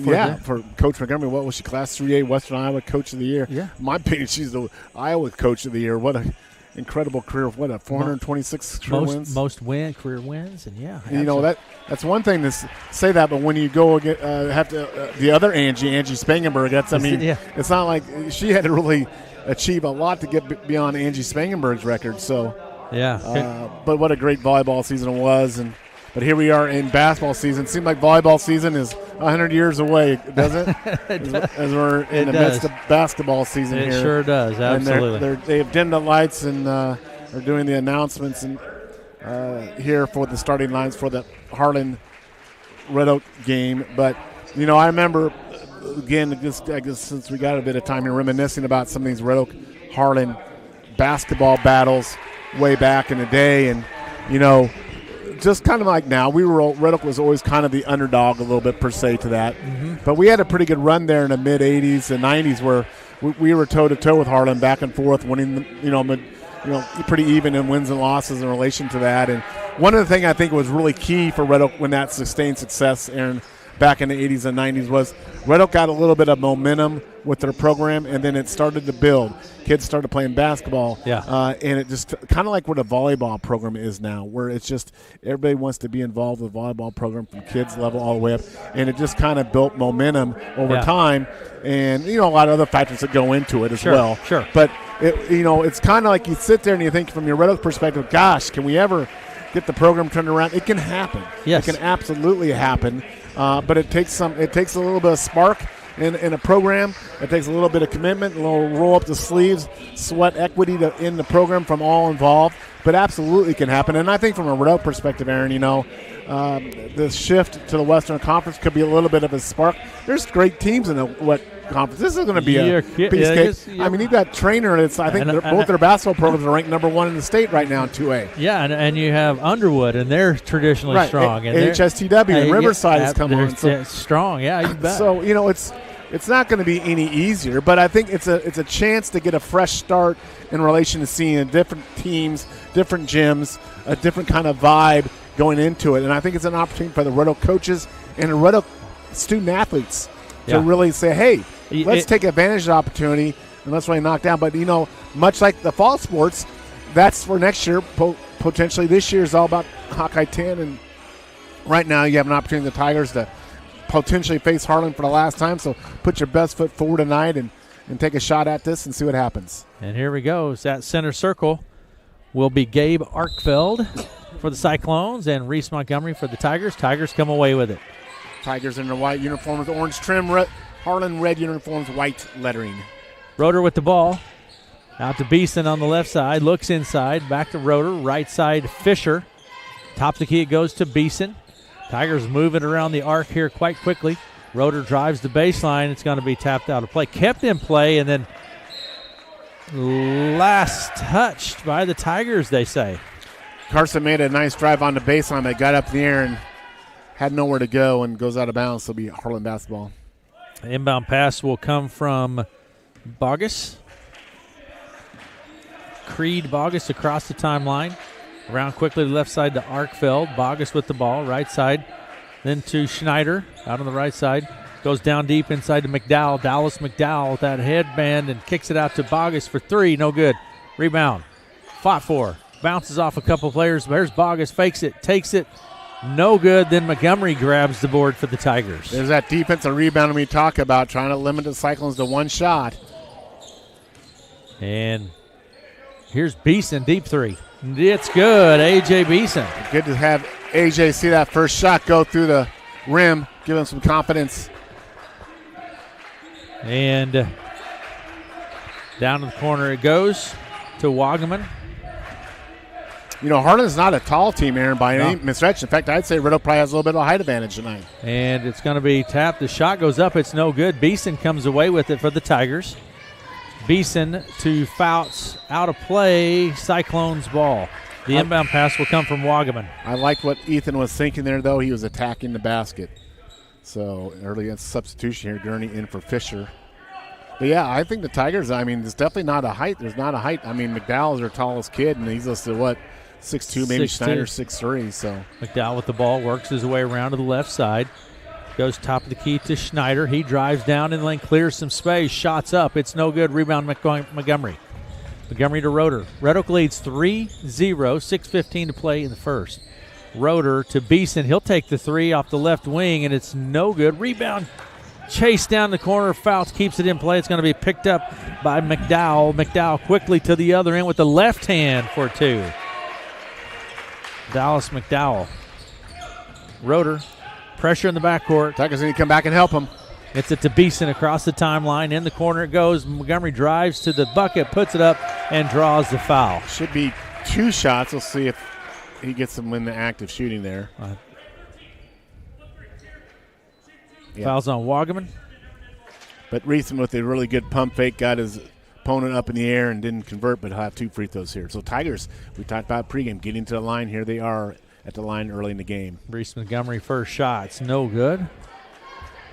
Tigers with the lead, 3-2, 5:48 to play in the first. Reese Montgomery at the line, freshman, 6'5" freshman for the Red Oak Tigers. Here's a shot, no good. Rebound pulled down by the Cyclones. McDowell takes it to the hoop. You know, he moves to the hoop well. Yeah, Tigers have been beaten twice down court. Got to get back quick. By McDowell. And Tigers need to get someone in the middle here in the press. Here you go, but Reese in the middle here. And knocked loose. It's going to be kept in play. And nope, stepped on the sideline. So the ball goes to the Cyclones. Cyclones. McDowell playing out at the point. You know, that's interesting. I thought he'd be a little bit more low post player. Arfelt probably handles that low post, but McDowell's showing at the point guard here. Yeah. McDowell, strong-looking kid. Young man. Here is Wagaman working it down in the lane. Inside he goes to Schneider. Back to Wagaman. Baseline bound. Just kind of muscling his way in there. Puts it up. No good. Rebound Tigers. Nice defense by Montgomery. Not the foul. Kept vertical. Kept hands up. Got the block. Got the rebound. Beeson to Montgomery from the foul line. It's no good. Rebound McDowell. McDowell back left to right, quickly to the other end, down to the baseline. It goes to Schneider, then out top to Keita Bogus. He takes it inside, puts it up, and scores two. Yeah, Matt, I think we're seeing why they've been to the line 95 times. Yeah, they're just taking everything to the bucket. They're not even looking outside. And then, of course, here they are with this 2-2-1 press here against the Tigers. Montgomery, Beeson for three off the right side. It's no good. Rebound with his fingertips. Nice job by Wagaman to gain control of it. Gets it to McDowell. He takes it down into the lane. Off-balance shot goes up. It's no good. Rebound Montgomery to Roeder. Roeder right to left across the center stripe. Near side of the court, then goes to the top of the key. Right side, here's Montgomery for three. Nope. Rebound underneath. Gurney puts it back and in for two. Offensive rebounding. Gurney crashing the boards there. Good things happen when he crashed the boards, Aaron. Mason Gurney picks up a couple, and it's 6-5. Right now, Roeder's guarding McDowell. That seems to be a size mismatch there. Here's McDowell for three from the corner. No good. Rebound Montgomery. Montgomery has had a bunch of boards already, Matt. Yeah, and he's a one-man rebounding machine out there for the Tigers. Roeder to Gurney out on the right side. Top the key to Beeson. Here is Fouts for three off the right wing. It's good. That's all right. Ethan keeps shooting it. It's a good shot. Don't worry about it. He had good feet position there, good release. But got to be a threat out there offense, so I'll always encourage Ethan to keep looking offensively. McDowell will bring it left to right across the center stripe. So McDowell's going to try. Let's see if he tries to post up Carson down low here to run him out to the corner here. Yeah, McDowell's in the corner. Ryberg in for the Tigers now. Nothing there. Comes back to Schneider. Bogus with the ball right side. Takes it into the lane. Blocked by Gurney, but foul. A foul on Gurney. So is this Harlan's first free throws of the night? Yes. So, but yeah, you're seeing obviously they attack the rim. Bogus at the line. 3:17 to play in the first. Shot from Bogus is no good. 6-5 is our score. Seems like this should be higher than that, Matt. Well, but it's not. Not. It just seems like it should be. It's like the temperature outside.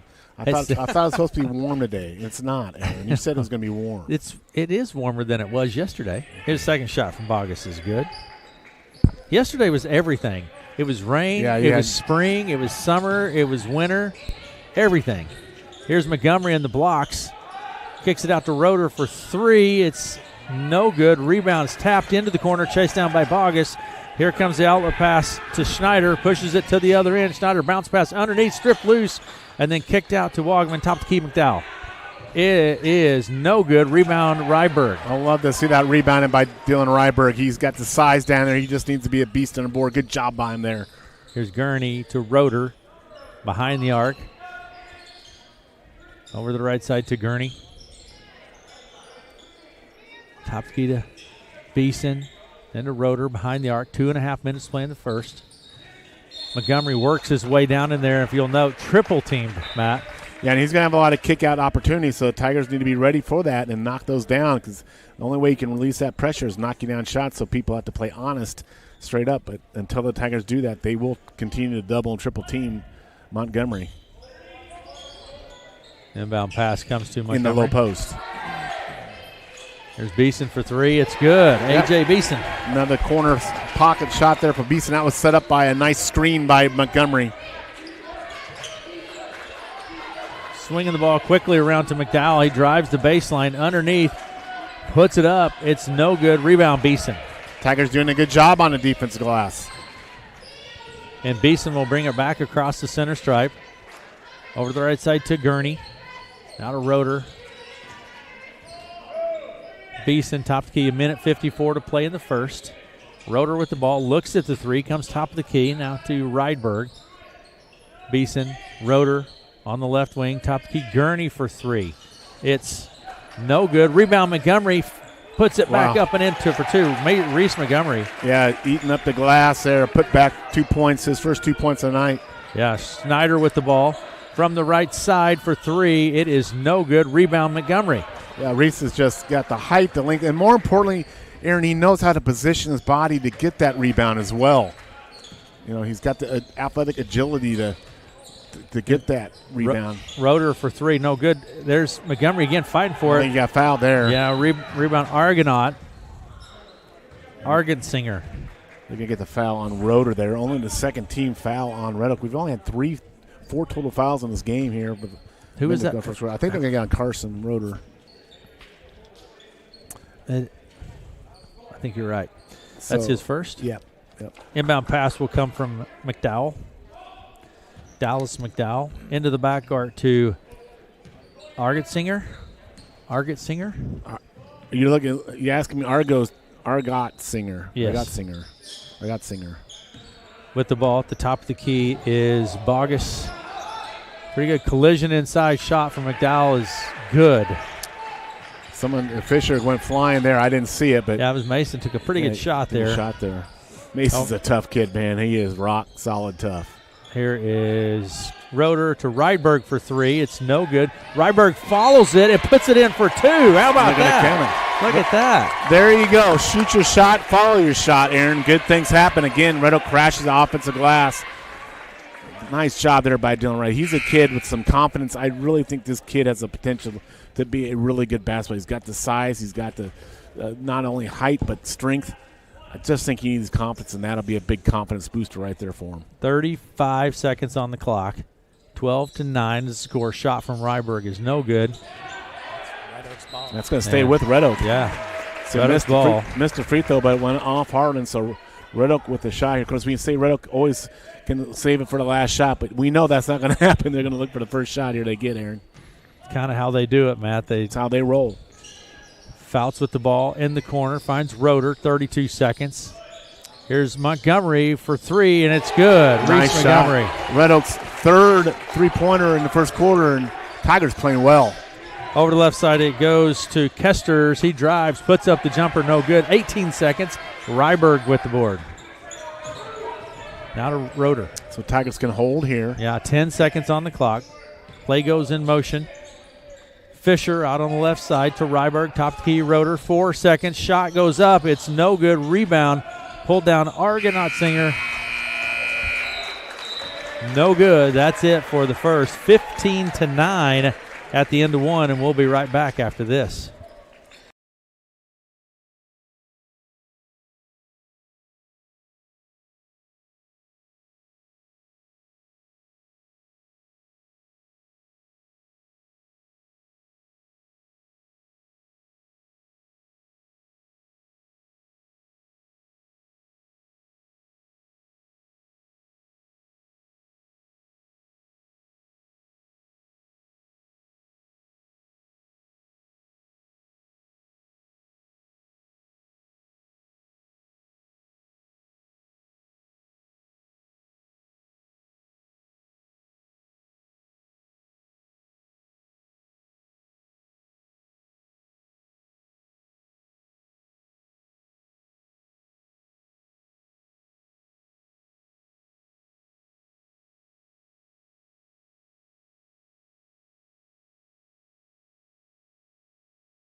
Welcome back to Red Oak. Here we go. Second quarter, 15-9.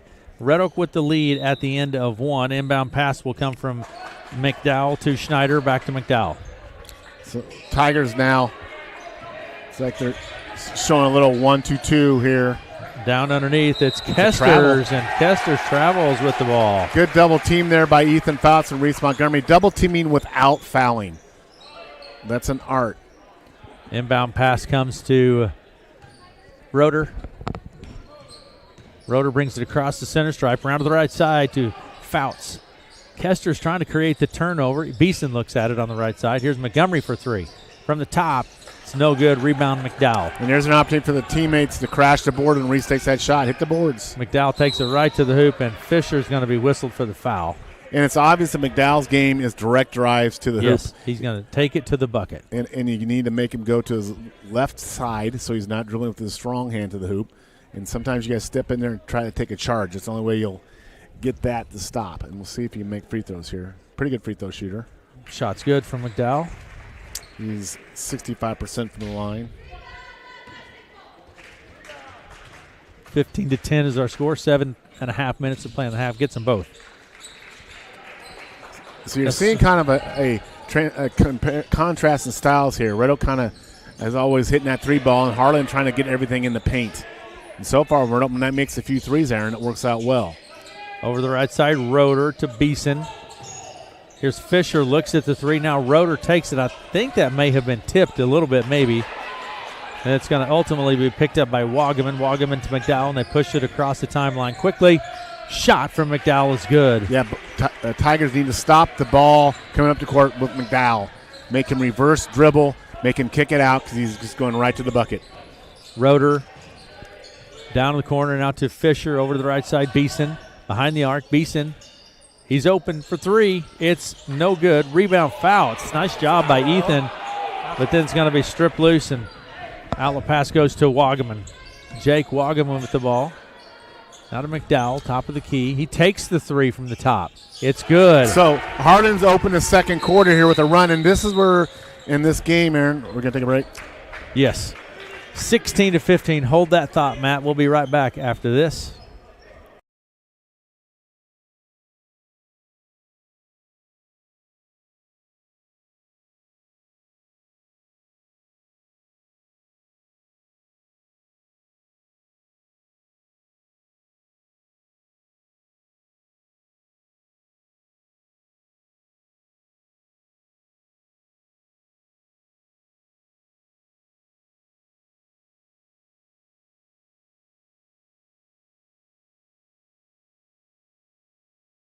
Red Oak, Aaron West, along with Matt Davis and Derek O'Neill, and Melanie West with us as well.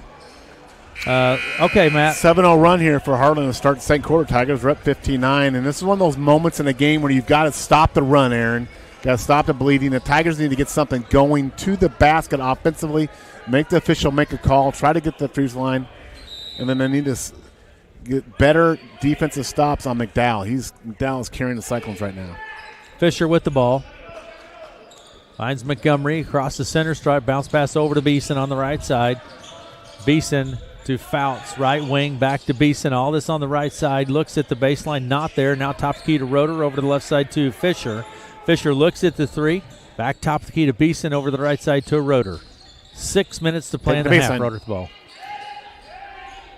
Tigers have 7 seconds on the clock. Beeson for three. It's no good. Rebound is controlled by Arkfeld. Down underneath. What a play. Kind of an alley-oop kind of play. Again, Tigers need to get something like to the rim, Aaron, here.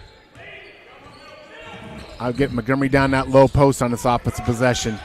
Fisher across the timeline, picks up his dribble, gets it to Roeder. Let's say over timeout or over back? Timeout. Timeout on the court. So let's keep it here, a 30-second timeout. 9-0 run by the Cyclones. And the Tigers need to match this intensity right now in this moment. This is a crucial moment of the game, Aaron, for the Tigers to withstand this, make a bucket, and bow the back defensively here. Yeah, 18-15 is the score. And here, the Tigers haven't scored in the second quarter. We've seen the Tigers go through stretches of long non-scoring, and that's because they rely so heavily on the three-point shot. They did a nice job working the ball, worked the clock down, took a long three, wasn't there, didn't get the rebound. But they have yet to score in the second quarter. And on the other hand, the Cyclones have scored 9 points. Yeah. They scored 9 points here in the second quarter. So, again, Tigers need to get something going to the hoop, a drive, make a foul call. Ryberg and Montgomery slide them down low. Tigers playing really well here, playing hard, great effort. Just need to get something going here. There's a good Montgomery touch paint for Montgomery. High post. Montgomery with the ball down to the baseline. Nothing there. Here's Fisher. There you go. Kicks it to the right side to Beeson. Beeson to Roeder out on the left wing. Bounce pass to Montgomery in the blocks on the left side. Back to Roeder in the corner. Roeder to 5 Montgomery. seconds on the shot clock. Back to Roeder. He gets the shot off, and it's in and out. No good. Rebound, Wagaman. Outlet pass quickly to the other end. Schneider, no good. Fought for, hustled, and what are 3 or 4 or 5 players on the floor? Yeah, again, good job there by Tigers. Tigers need to pick up the intensity here, match that intensity of Harlan. We're going to have another timeout here. Timeout. Yeah, Harlan timeout. Harlan's coach called the timeout, didn't he, Derek? Yep. We staying here? Yeah. So, I like that last possession by Red Oak, Aaron. I thought they tried to make some penetration in the paint. They tried to get Reese down in the low post.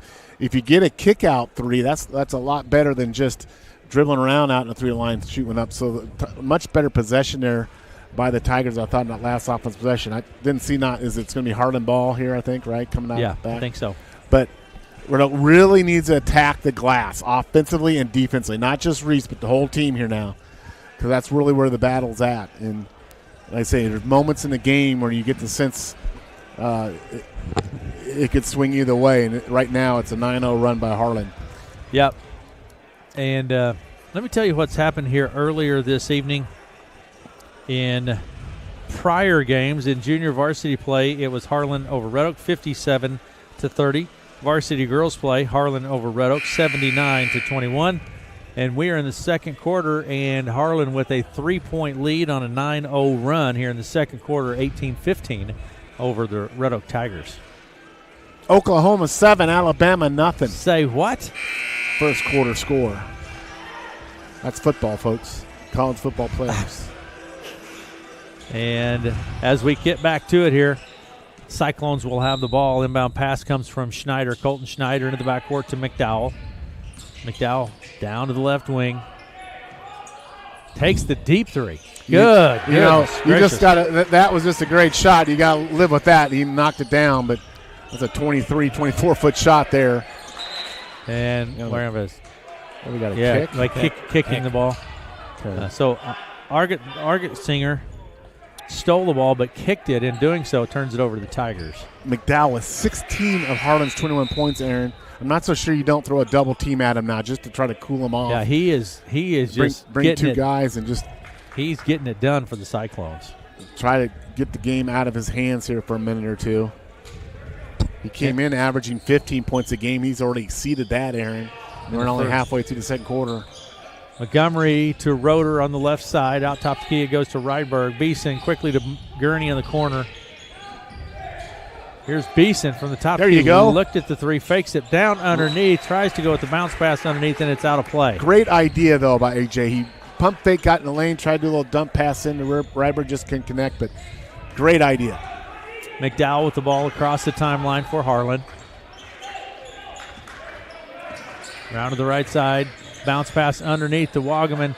Almost loses the handle, regains it, and puts it in for 2. Jake Wagaman. Timeout here. There's a shoe untied for Tigers, but it's now turned into a 13-0 run, Aaron. Is that right? That is correct. A 13-0 run here. Tigers have yet to score since it was 15-9 to start this second quarter. It's a 14-0 run. 14-0 run. Math was not my topic, Aaron. I'm glad you're here. And the pressure causing some problems, Matt. Over to Argett Singer. Out to Wagaman, Schneider, right side McDowell for 3. It is in and out. Rebound is controlled by Roeder ultimately. Roeder across the center stripe. Carson can beat his guy here. I'd like to see Carson he's got the ability to penetrate and kick. He can beat his guy off the dribble. Gurney with the ball at the top of the key. Gets it to Roeder. We're going to have a foul on the screen. And that foul will be on Argett Singer on the screen. That's kind of an off-ball foul. Yeah, it was a good call. AJ took a shot there and drew the foul. Only the first foul on Harlan. We have not seen a lot of fouls in this game. 23-15 is our score. 3.5 minutes to play in the half. Montgomery down to the baseline. Skips it all the way across to Roeder for three. It's no good. Rebound. Rebound controlled by the Cyclones. McDowell across the timeline. All the way to the blocks, and he'll be fouled by Beeson. Again, McDowell just straight line drive. Cyclones have also done a much better job on the defensive glass. Aaron, they have really sealed off on Montgomery here. McDowell, this will be his fifth and sixth free throw attempts of the night, I think, coming up, right? No, this will be his third and fourth. Seems like he's been there not. As a team, I think they've had 6 free throws. Yes, yeah. First shot's no good for McDowell. Second one is good. Gets the second. And 24-15 is our score. Roeder to Montgomery. That's a foul. Down underneath it goes. Nice fake there by Ryberg. He puts it up, no good. And foul on Montgomery. So he went over the back. Yeah, I think they missed a foul on the bump and a push on Montgomery. Tigers have yet to score here in the second quarter, Aaron. Here we go. McDowell with the ball at the top of the key. Works his way around to the right side. Tapped by Ryberg. Picked up by Montgomery. That entry pass. Nice hands there by the Tigers. Over to the left side. Montgomery drives the baseline. Foul on the floor. Wagaman, I think. It is Wagaman with the foul. Getting pretty physical. Well, they're going to have to clean it up because Harlan has brought up the 10. Red Oak has to match that, Aaron. You've got to match that. You can't depend on the officials to do it. You've got to bring your own level of physicality to it. Inbound pass to Montgomery. Left elbow. Hits Roeder out on the right side. Now to Montgomery. Good ball rotation there by the Tigers. There you go, Carson. Carson, a little jumper, no good. Rebound followed by Roeder. Roeder gets his own board. Beeson at the top of the key finds Montgomery. 2:27 to play in the half. Montgomery spins his way in, kicks it to Roeder in the corner for three. It's no good. Rebound underneath and loses the handle. Ryberg was there and lost the handle on it. We're going to have a foul on Ryberg. Dylan is much more aggressive on the glass this game. I love what I'm seeing now, Dylan. I'll take it, Matt. He's battling and scrapping down there and getting hands on the loose rebounds, and just continue that effort, young man. Good job. 24-15, Harlan with the lead. 2:15 to play in the half. Now top of the key, swing it around quickly to Bogus, then into the corner to McDowell. Bogus into the lane. Schneider, McDowell, deep three, left wing, no good. Rebound pulled down by Kester. Shot goes up, it's no good. Here's Fisher with the board for the Tigers. Fisher to Roeder, and Roeder takes it across the center stripe. Tigers still haven't scored in this quarter, and under 2 minutes to go now. Gurney takes it into There's the drive. lane. Running jumper is good from Gurney. A little drive in the middle of the lane by the smallest guy out there. Tigers take it. They're on the board here in the second quarter. Kester's for three is good. Quick release, quick shot there. Cole Kester's. 27-17 is our score. Down to Montgomery. Montgomery to Kester's off the glass. No good. Rebound. Ryberg gets stripped loose by Bogus. Jump ball. Good job by Dylan Ryberg in there. When you grab that ball and you're in that contact, you've got to have just glue-like hands on that ball because you're going to get grabbed and reached at. And it seems like you got 20 people coming at you when you're not low post. Minute 23 to play in the half. 27-17. 10-point lead here for the Cyclones. Outlet pass goes out to Fisher. Fisher to to Roeder. Roeder to Gurney for three. It's good. Mason Gurney for three. You know, you get a little runner in the lane, you get a little confidence, and you knock down a three. Bogus with the ball, finds McDowell. McDowell takes it to the blocks on the right side and puts it off the glass for two. McDowell, 19 points. Less than a minute to play in the half. Roeder takes it to the nice. Whoa, from Roeder. What a shot. Tigers attacking the rim there. And we're going to have a foul on Roeder. Coach Taylor didn't like to call. Thought maybe there was a forearm push there, but the foul will go against Roeder. Be 2 shots here. Red Oak's over the foul limit of 5. McDowell at the line. Dallas McDowell, he is 3 of 4 from the line here. We have a bit kind of deja vu. Coach Osborne, Coach Martinez from the 80s here a little bit, Aaron. Shot is good. So I've got Harlan with 8 trips to the line. Red Oak with 2 shots on the line. Yeah. Actually 3. 3 Ryberg was there and Montgomery was there to the line. So Ryberg for 1, Montgomery for 2. McDowell with 21 points in the first half. What a half of basketball he has had, Matt. Yeah. 45 seconds and counting. Roeder with the ball. It's 31-22. Harlan with the lead. Bounce pass to Montgomery. Montgomery in the block, spins, puts up the little jump hook and draws the foul. He'll go to the line. I think that's on Luke. I think the refs have picked up their whistle a little bit here, and they realize they need to clamp down on this physicality here. And sometimes Arkfeld with the foul. Your play has got to done. Red Oak has done that in the last couple of minutes. They've gotten drives to the bucket. They've become more aggressive offensively, and now they're drawing some foul calls. Here's a shot from Montgomery. It's no good. Red Oak has yet to convert from the line, though. That's an important part of that equation is the conversion of the shot to a point. Right. Montgomery at the line. Second is in and out, no good. Rebound pulled down by Einison to McDowell. 30 seconds. McDowell with the ball. Comes around to the right side. McDowell with the ball. Picks up his dribble. Goes to the corner to Kesters. 20 seconds. Back to McDowell. There's just a slight difference in the shot clock and the game clock. Less than a second. Good switch out there by Carson. Here's McDowell. 8 seconds on the clock. Here's the shot from McDowell. It's no good. Rebound, Montgomery. 3 seconds, and that's going to do it. No, Carson gets it off, but it's no good. And it's 31-22. I like the intensity of the last couple minutes of that. I agree. Of that second quarter. Red Oak got back into it with the emotion and aggression there in the last couple minutes. We'll take a break. Harlan with the lead here at half, 31-22. We'll be back after this.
Well, we got Red Oak stats. So Red Oak's 9 of 30 from the field. 21 of the 30 shots have been from the three-point line. They made 4. I think they made 1 3-pointer in the second quarter. You know, we have seen this kind of MO where Red Oak kind of makes three balls in the first quarter. Then the game picks up in intensity from there. Yeah. And we were, as you commented, the last couple 2 or 3 minutes of that second quarter, Red Oak started getting things in the paint, started moving towards the rim. Gurney got a teardrop. Roeder took some drives to a bucket, started getting Montgomery in a low post because those 3 balls just aren't going to be there when that intensity comes up. Rebounding-wise, I got Red Oak for 19, Montgomery with 9 rebounds. But the other stat that jumps out to me, Aaron, once you get to the line, you got to knock them down. Red Oak's over 5. I think, Matt, that the first quarter, excellent play by the Red Oak Tigers. In the last 2 minutes of the second quarter, maybe some of the best ball they played this season. I think Coach Taylor challenged, say, hey, this is where we're at now, this game. And I, as a Coach Taylor said, the last 2 minutes of the half, and the first 2 minutes of the second are key. And we know that's true because the spread right now is, a 9-point game. Red Oak was up 6 in the first, or down 9. Those first 2 or 3 minutes of the second half, Harlan can break this game completely open with a run. Red Oak can get back into this game with a little bit of a run here. So Tigers need to come out right from the get-go in the second half and be ready to get something going in the hoop and hang around in this game. But the Tigers are having really good effort tonight. Just really impressed with this Tiger team playing hard tonight, Aaron. Very good. Matt Davis, dance team on the court. Now this is a Stanton team? Stanton Red Oak dance team. Oh. Yeah. They got Stanton shirts on, though. Yes, they do. Oh, okay. Well, I didn't know. I didn't know if they wore Red Oak shirts and Red Oak and Stanton shirts and Stanton. I don't know the answer to that. But they're doing a great job. They are doing They really are. Job. They're doing a fantastic job, Matt. You can watch that on our stream if you wish. We're going to take a break. We'll be back with more right after this.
Red Oak, and people, Derek O'Neill in the booth with us, and his pack of M&Ms. Derek separates the colors and puts them into straight lines while he. Well, we all have, are you one of those guys when you have corn and mashed potatoes, you mix it all up, or you keep your corn separate from mashed potatoes? It's just whatever happens. I don't really think about it. It's just whatever happens. Derek probably doesn't like the mixed vegetables. He probably likes to have the vegetables I don't know, but he doesn't like his blue touching his red touching his green M&Ms, and they have to be in a straight line. Well, and he has some scenario by which one is farther to the right. Well, he's an architect, for goodness gracious. He's drawing lines and straight lines and square lines. And now he's mixing it up. That's what he's used to. Now he mixed it up. Now he's more like a radio guy now. He just made it all in a pile. There you go. Let me give you some stats. Well, hey, before you go there, yes, it's Oklahoma Sooners 10, Bama nothing. Second quarter score. Who are you for in that game? Bama. Now, see, this is what conference is this? This is what conference? Well, all I know is what conference the team that's winning right now is a Big 12 team. It happens to be residing in the SEC. What conference? This is the SEC. The conference that hasn't won the national championship in the last 2 years. This is a real SEC. This is a real conference that we're talking about here. They haven't been able to get over the Big Ten the last couple of years. I think you're kind of living off an old tradition down there. I'm thinking the South is not the South. The South is kind of. Tulane is in the. How is Tulane in James Madison? That's a good question. How are they in the? It's a good question. Football? It's a legit question. The 8th place SEC team is probably better than the 5th place Big 12 team is better than them. How does that happen? It's a good question. I can't answer that, Matt. I can't answer that. And then Tulane is playing the Mississippi team. It doesn't have their head coach. I'm for Mississippi. If there's one team I want to win it all, it's Mississippi. I'd love to see them go all the way and win without it all. Kiffin. Yes. Just because Kiffin's not there. Yes. Okay. Ole Miss. So let me give you some stats here, Matt. We have basketball tonight, but Oklahoma's up over Bama. All right. halftime. For the visiting Harlan Cyclones, Jake Wagman on the night, 2 points. Creed Bogus has 3, 1 of 2 from the foul line. Colton Schneider with 2 points on the night, and Cole Kesters has 3. Dallas McDowell has 21 points and is 5 of 6 from the foul line. 21 of the 31 points from McDowell in this first half. For the Red Oak Tigers tonight, Carson Roeder has 2 points. A.J. Beeson with 6 points. That's 2 3-pointers in the first quarter. Dylan Ryberg with 2 points, 0 of 2 from the foul line. But I think overall Dylan playing much better basketball, in my opinion. Mason Gurney with 7. Nice points off the bench by Mason Gurney. Yeah, and Reese Montgomery with 5 points. Reese 0-4 from the foul line tonight.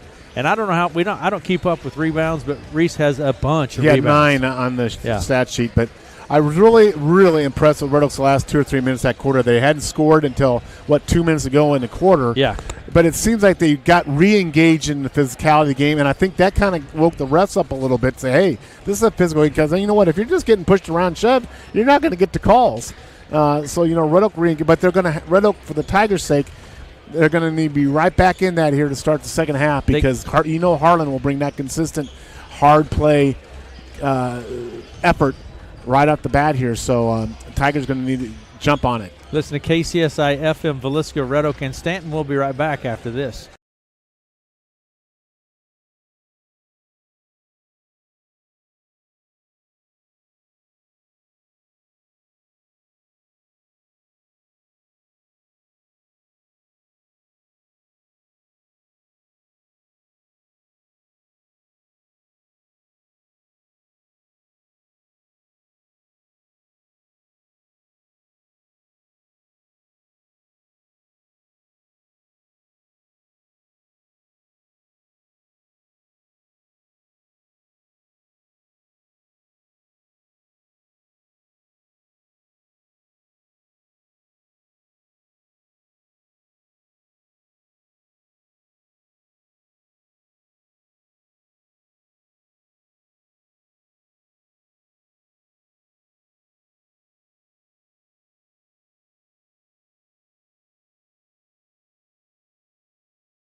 All right, Matt.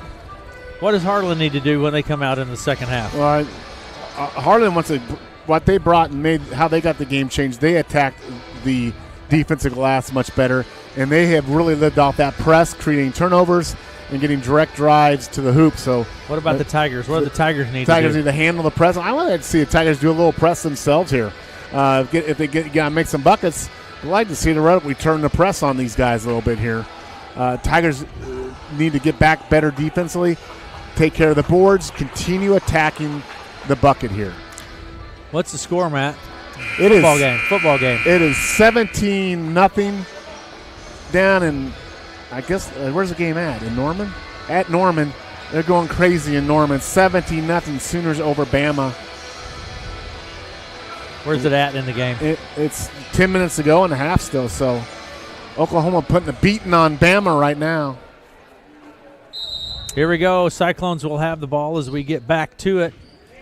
And McDowell will bring it across the center stripe right to left. Over the left side to Bogus. Arkfeld. Nice give and go. Arkfeld's shot's not there. Wagaman with the board and the putback. Tigers got lost there defensively. And then here comes the press. Tigers need to get in this game right here, right now. Down 11. Down to the other end it goes to Montgomery. Montgomery to Roeder over on the left wing. Roeder to Beeson. Fouts Fisher in the corner. Bounce pass inside. Montgomery back to Fisher on the right side. Looks at the three. It's not there. Here's Montgomery on the drive. Into the bucket. Spins off of the glass for two. Reese Montgomery. Really nice shot off the glass there by Reese Montgomery. Over to the left side to Schneider. Tigers in the 2-3 zone right now, Aaron. Wagaman to Bogus. Bogus in the corner it goes. Three-pointer from Schneider is no good. Rebound, Roeder. Roeder brings it back across the center stripe. Down to Fisher in the corner. Beeson, top of the key. Right side, Roeder. He's open for three off the right side. It's no good. Fisher, and it goes out of play. Tigers ball. It was Fisher and Bogus, and apparently last touch by Bogus. I'd like to see some drives here by the Tigers. Get to the drive, get some contact, mix it up a little bit in there. Inbound pass will come to the baseline from Roeder to Fisher. Over on the left side, top of the key to Fouts. Beeson to Montgomery, the top of the key. There's Beeson for three off the left wing. It's good. A.J. Beeson. A.J.'s got a nice stroke, and he knocks that down. I think that's his third three ball in the night. Wagaman takes it to the hoop. We have a foul on the floor. I think it's Fouts. A.J. with it is Fouts. 9 points on the night. First foul on Fouts of the evening. And McDowell will put it into play from the baseline for the Cyclones all the way out top to Schneider. Shots no good. Rebound Montgomery. See, now that wasn't a good shot by modern-day basketball. That's a 20-footer just inside the three-point line. Yeah. That's a shot that a lot of teams don't want you to take. If it's not around the rim, then you're taking a three.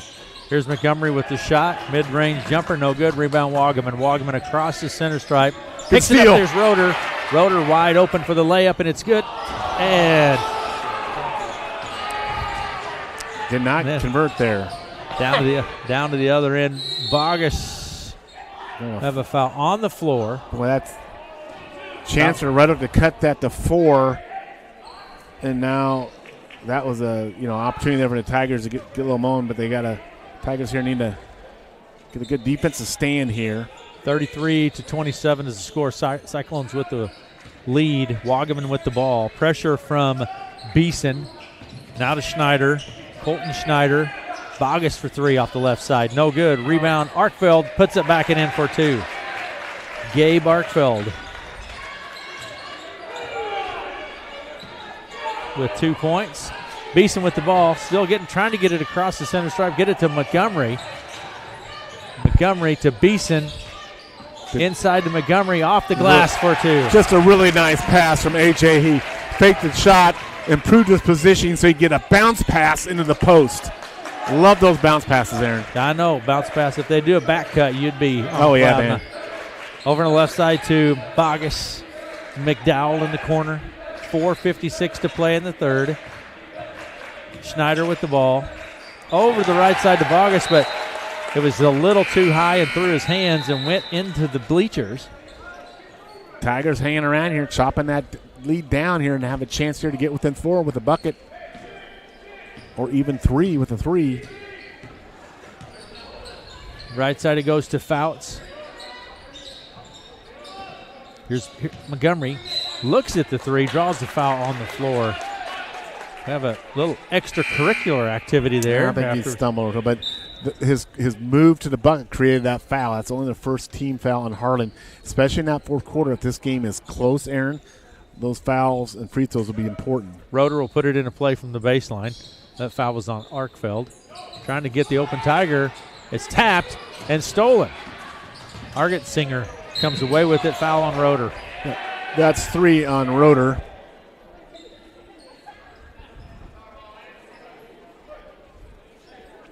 And that's a third team foul on Red Oak. So 4:36 to go here in the second quarter. Red Oak's kind of in team foul trouble. And McDowell, Argetsinger over to the right side to Bogus. Schneider, bounce pass inside is knocked loose. It's going to bounce out of play. Cyclones ball. Carson's just with those active hands. He also has an ability to anticipate Aaron as well. That's the other part of being able to steal. Now, Ryberg coming in and Gurney in for the Tigers here. Ryberg and Gurney with strong first halves. Inbound pass to Bogus. The top of the key. Drives down the right side of the lane. Puts it up. It's no good. Foul on the play. He'll go to the line for 2. Is that on Ryberg? It is. So that will essentially now, that's going to be 2 shots. But Harlan will be in the bonus now for the rest of this quarter, Aaron. Yeah. 35-29. Vargas at the line. Shot is no good from Vargas. Creed Vargas. So 10 trips to the line for Harlan so far. We noted the pregame, the difference in the free throw attempts. Harlan with almost double the amount of Red Oak. And you can see their second shot from Vargas is good. But both teams, Harlan's not doing extremely well from the free throw line, but Red Oak hadn't scored yet from the free throw line tonight. Here's Roeder with the ball. Pressure in the backcourt. Gets it to Gurney in the corner. Knock it down, Reese. Montgomery for three. It's no good. Foul on. They're going to call it on Ryberg, I think. I think they did call it on Ryberg. And that would be 3 on Ryberg? No, that must have been on. He said 1-5. Oh, 51. 5-1. That's on Argetsinger. Arkensinger, okay. So coming into the game is Kesters. Argetsinger takes a seat, and the inbound pass will come from Beeson at the baseline. Beeson will put it in play, tries to find the open Tiger, goes all the way out top of the key to Gurney. Foul on Vargas.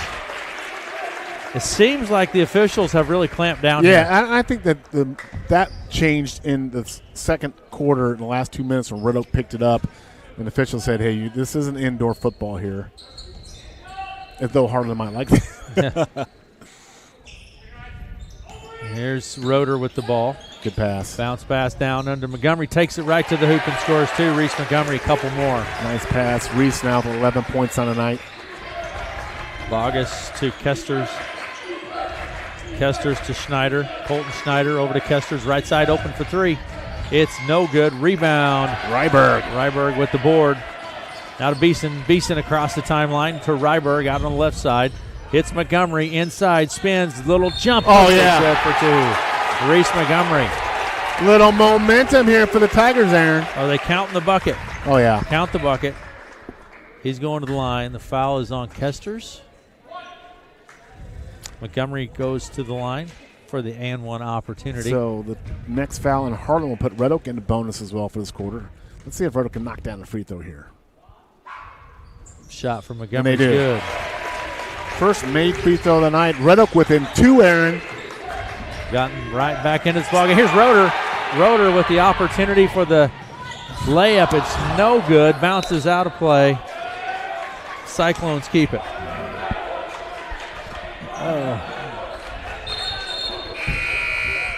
Into the game comes Arkfeld, and Wagaman will take a seat.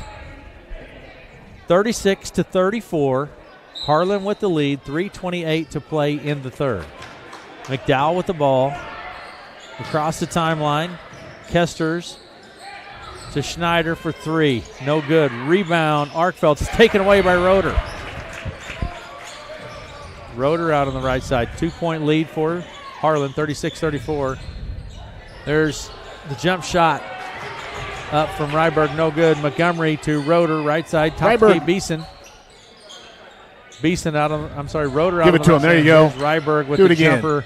No good. Rebound Montgomery, but he goes over the back. That will be three on Montgomery. Yeah. So that should be two shots. Or no, that's a player control foul. So there will not be shots. No, there are shots. Yeah. Okay. So you two shots. Yes, two-shot opportunity. So that's when you get in that bonus. This makes a difference, man. Especially, I mean, you have to make them. Yeah, but it makes a huge difference. They got 3 minutes worth of free throw shooting here. Yeah. The game has been called much more tighter, and I think actually it's to the Tiger benefit, even though Roeder and Montgomery both had 3 fouls, because Arkfeld at the line, shot bounces around it, is no good. That hit everything but the net there. It almost hit the apparatus at the top. That would be the metal bar Almost. or the shot clock, yes. Apparatus. Arkfeld at the line. That must be an Arkansas term. Shots good from Arkfeld. 37-34. Harlan with the lead, 2:50 to play in the third. Carson Roeder with the ball. Fakes left, goes right. Gets Montgomery in the corner. Roeder, top to get a Fisher over the left side to Gurney. Gurney in the lane. Fisher looks at the three. Out to Rydberg. Back to Fisher, left wing. Fisher with the ball. There's Montgomery out on the left side behind the arc. Roeder, deep three. It's no good.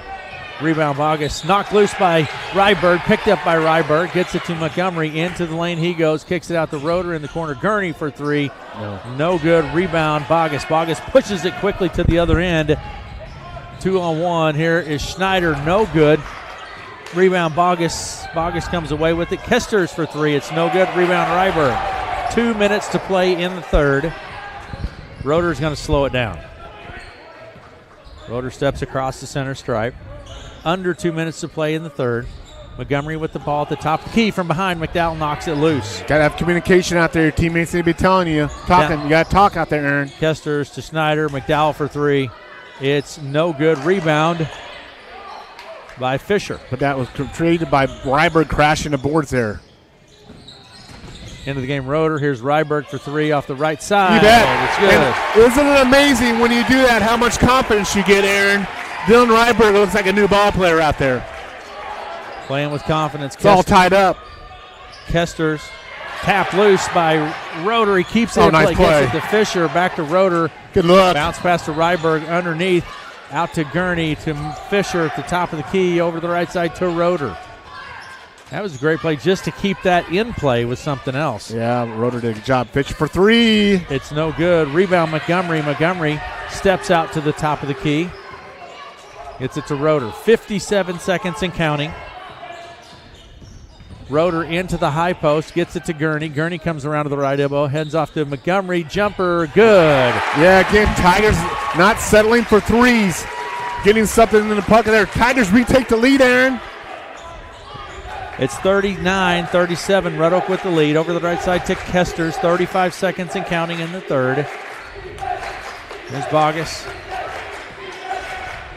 Right side Kesters into Arkfeld. Bogus for three. No good. Rebound Ryberg. 39-37. You can just see the confidence growing in that young man out there, can't you, Aaron? Absolutely. Roeder with the ball at the center circle. Pressure from Schneider. Right side Gurney. 4 seconds on the clock. Fisher with the ball. Gets the shot off. It's no good. That is it for three.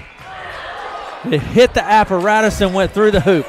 It wouldn't count. It hit the apparatus and went through the hoop. It did, but it did. That's out of bounds. I know, but it did.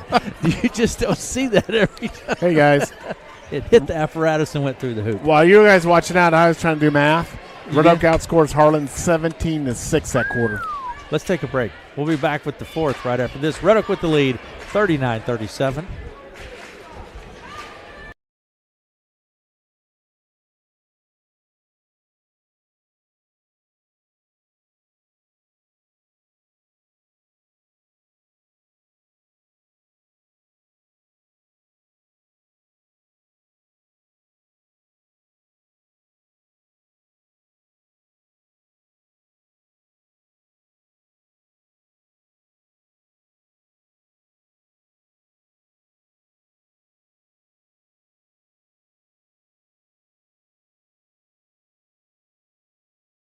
Bama 7. 39-37 is the score here. Red Oak over Harlan as we hit the fourth quarter. Matt's observations on that third quarter. Tigers outscored Harlan 17-6 in that quarter to retake the lead. Dallas McDowell had 21 points at half. Did not score a point as our astute observer, Derek O'Neill. Tigers coach Taylor coming out with a little box and one face up here. Tigers need to continue that intensity here. Fouls are reset here for the final quarter, so Red Oak has made it a one-quarter game. A.J. Beeson with the ball. Matt, you say hang around. Be there in the end and give yourself a chance to win. Yep. Montgomery over the right side now to Roeder. Foul line, kicks it to Montgomery. Long jumper off the left side. It's no good. Rebound Fouts. You bet. Bogus will commit the foul. Ethan Fouts with a good rebound. He draws a foul. That's 3 on Bogus. You get the sense in this game, Aaron, it's going to come down. Tigers going to need to make free throws in this fourth quarter. Inbound pass comes from Roeder out to Montgomery at the foul line. Montgomery back to the basket, spins, kicks it out to Fouts. Fouts drives down to the blocks, tied up, then kicks it to Roeder. Roeder to Fisher. He's open for three. It's no good. Rebound, Arkfeld. Arkfeld to Bogus. Bogus goes right to Arget-Singer. Bogus to Schneider. Arget-Singer for 3. No good. Rebound, Roeder. Actually got a foul. A foul on the play. Foul on McDowell, I think. So that'd be his first, I think. No. It's on Arget-Singer. So 2 team fouls on Harlan. That's 4 on Arget-Singer. And 2 team fouls. Not even a minute in the fourth quarter in Harlan. Over to the right side, he goes to Fouts. Fouts to Beeson at the top of the key. Left side to Roeder. Then there you go. Montgomery drives to the bucket and draws a foul on Arkfeld. He'll go to the line for 2. Reese using his quickness on the baseline to beat him down the baseline and then get the bucket, be able to get 2 free throws. Yeah, Arkfeld with the foul. Montgomery at the line. So Harlan with 3 team fouls. Like I said, if Red Oak can shoot well from the free throw line this quarter, it will be huge. Montgomery's first shot is short off the front of the rim. Coming into the game is Wagaman. Arget-Singer takes a seat. Montgomery at the line. I've got Red Oak 1 for 10 from the line.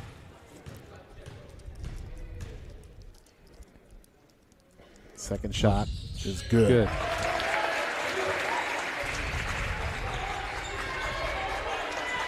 Red Oak up 40-37 here in the fourth quarter. Schneider to Bogus, over to the right side to Wagaman. Tapped and stolen by Roeder. Roeder takes it to the hoop and scores 2. There you go, nice steal. Carson really anticipating jumping the passing lanes. Tigers out 5-point lead, Aaron. 6:40 to play in the ball game, and we're going to have a timeout on the court. Tigers are rolling. We'll take it with them, 42-37. Red Oak with the lead, 6:38 to play in the ball game. We'll be back after this.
Red Oak, 42-37. Red Oak with the lead, 6:38 to play in the ball game. Harlan will inbound the ball here. Bogus will put it into play for Harlan into the backcourt to Schneider. Colton Schneider across the timeline, goes left to Wagaman. And that'll be 4 on Carson. Yeah. That is 4 on Roeder. So he'll have to sit here, and that's a big foul. He'll have to go off the floor here. Yeah, he's coming out of the game with 4. Gurney into the game. And the zone has kind of disrupted Harlan so far in this second half. Schneider to Bogus. Bogus on the left side, down baseline left to Arkfeld. Out top the key to Wagaman. Right side, Schneider. Bogus, Wagaman. Back to Bogus at the top of the key. Right side, Schneider for 3. No good. Bounces high, grabbed by Montgomery. You know, the ball has been out of McDowell's hands a lot in this half, Aaron, because they have gone to that zone. He's not out dribble drive off man-to-man. He's switched down to paint, and he has had very few touches of the ball even. Out on the right side, he goes to Fouts. Tapped by Schneider. Schneider comes away with it, pushing it to the other end on the left side, blocked. But he is fouled on the play by Fouts. 2 shots there. Yeah, foul on Ethan Fouts. That's his second personal foul. So Coach Tater is going to roll the dice here and put Roeder back in with 5:43 to go with 4 fouls. Schneider at the line. This is his first opportunity from the line. 5:43 to play in the ball game. 42-37. Red Oak with the lead over Harlan. Shot is good from Schneider. Into the game, Roeder. Out of the game, Fisher.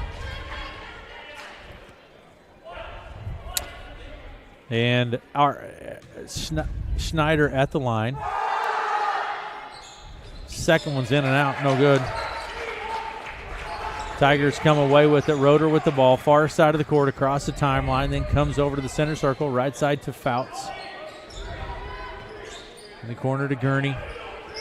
Harlan's showing a little zone here as well, Aaron. A little 2-3 half court. Beeson to Roeder. Roeder on the right side. Tigers need to flash someone to the middle there. That pass can't go from high to low like that. Knock loose. Bogus comes away with it. Bogus to Argot Singer. Foul on Beeson. On that 2-3, you need to flash someone right about that free throw line. Give him the ball and give him the option of a shot there or a dump down low. Argot Singer will go to the line. This is his first opportunity from the line here tonight for Fox. Argot Singer, he's a sophomore.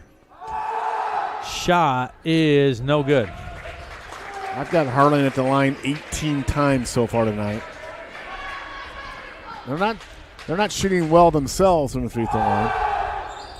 Second shot is good from Argot Singer. 42-39. Red Oak maintains the lead. Over to the right side to Roeder. Swinging it around the arc here. See where Montgomery's playing there now? And flashing to a high post. Roeder for three off the right wing is no good. Rebound, Montgomery gets it back. Try it one more time. Back up, and we'll have a foul on Arkfeld. Montgomery will go to line for two. Just staying with it, Reese does, and not once, not twice. Third time he's going to draw a foul, and he'll shoot two. That's 4 on Arkfeld. So Arkfeld's got 4. Yeah. Bogus has 3. Argot Singer has 4. McDowell has no fouls on the game so far. McDowell had a huge first half and has been just quiet as can be here in the second. Shot from Montgomery's good. There's a shot by Reese.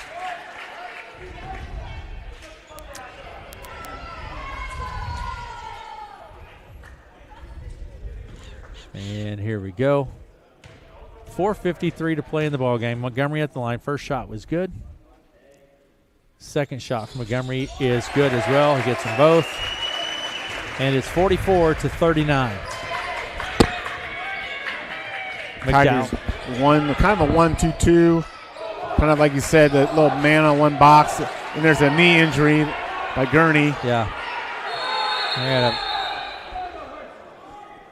And it looks like Mason went down. It looked like he grabbed his knee, and he's in some pain there. Yeah, I did not see what happened. I wasn't watching. I just looked up, and he's down. It seems to be knee or a leg issue or something. Quite a bit of pain.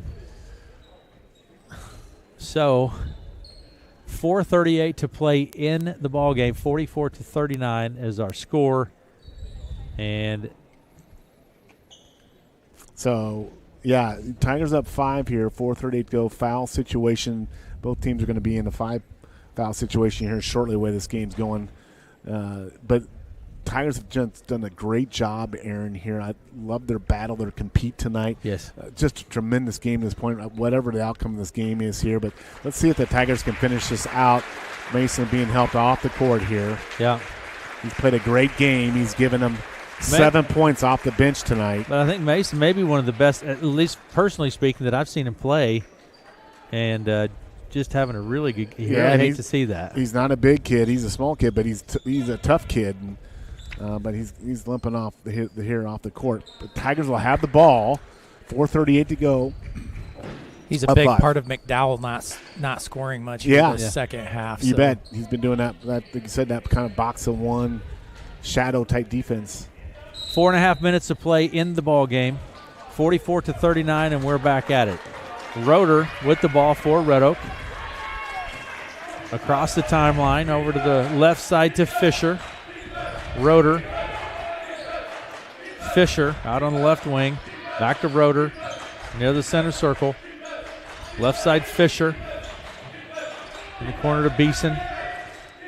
Now to Roeder. Tigers showing some patience here. Yeah, Tigers got to get something going to the bucket here. Here's Beeson for three. It's no good.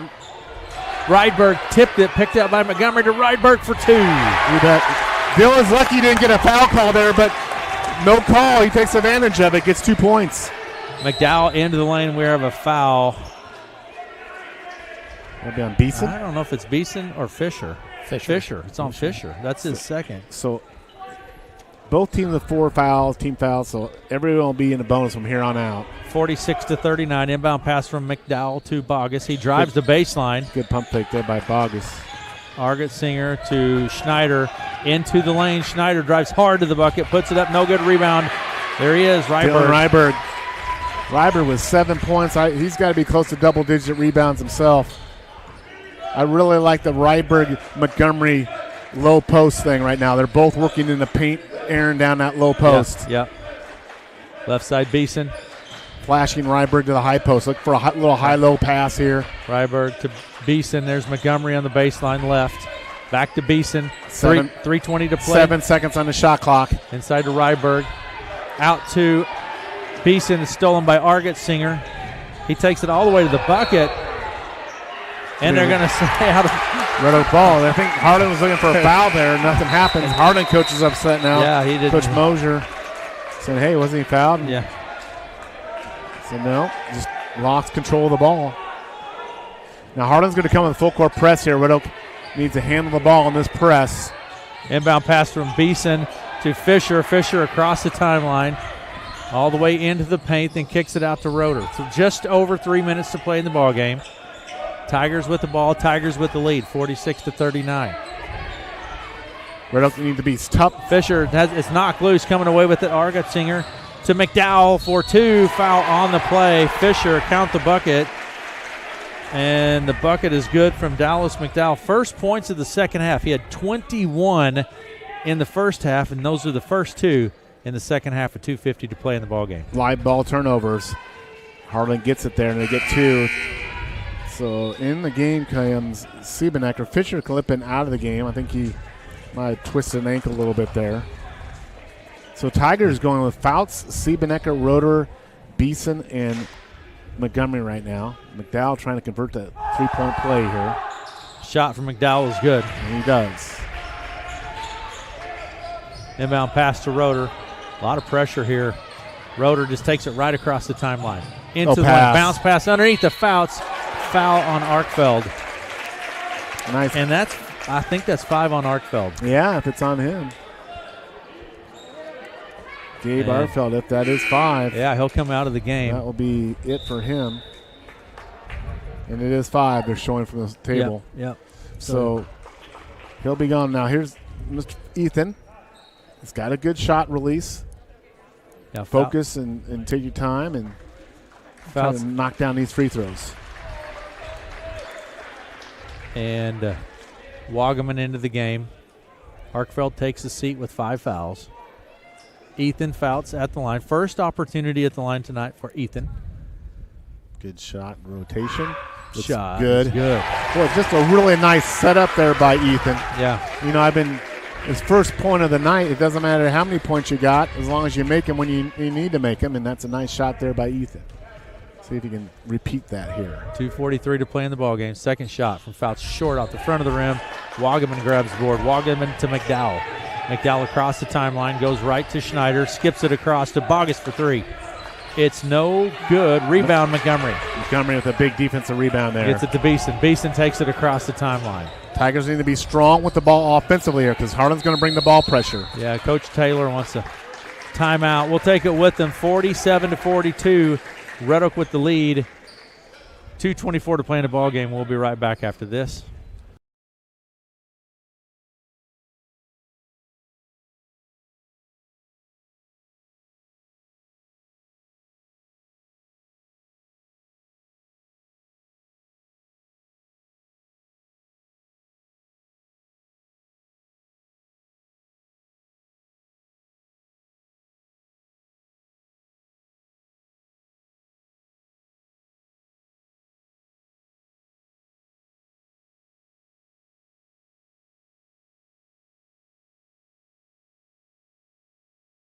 15 all 2 minutes ago. That's a barn burner. It's a barn burner here at Red Oak Gym, Aaron.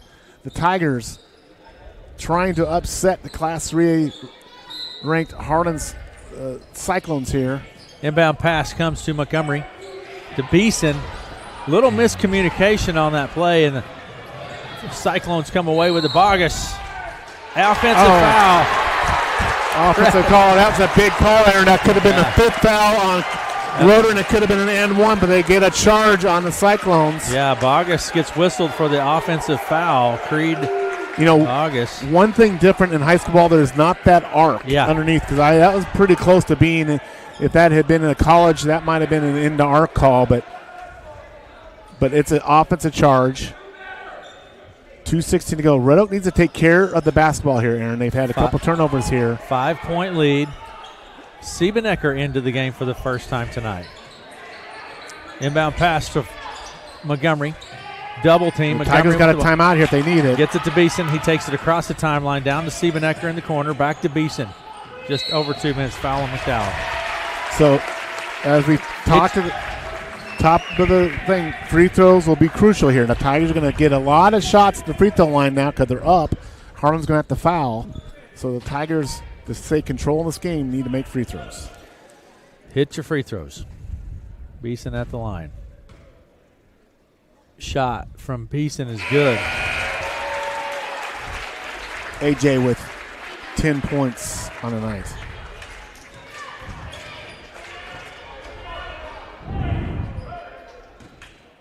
Beeson at the line.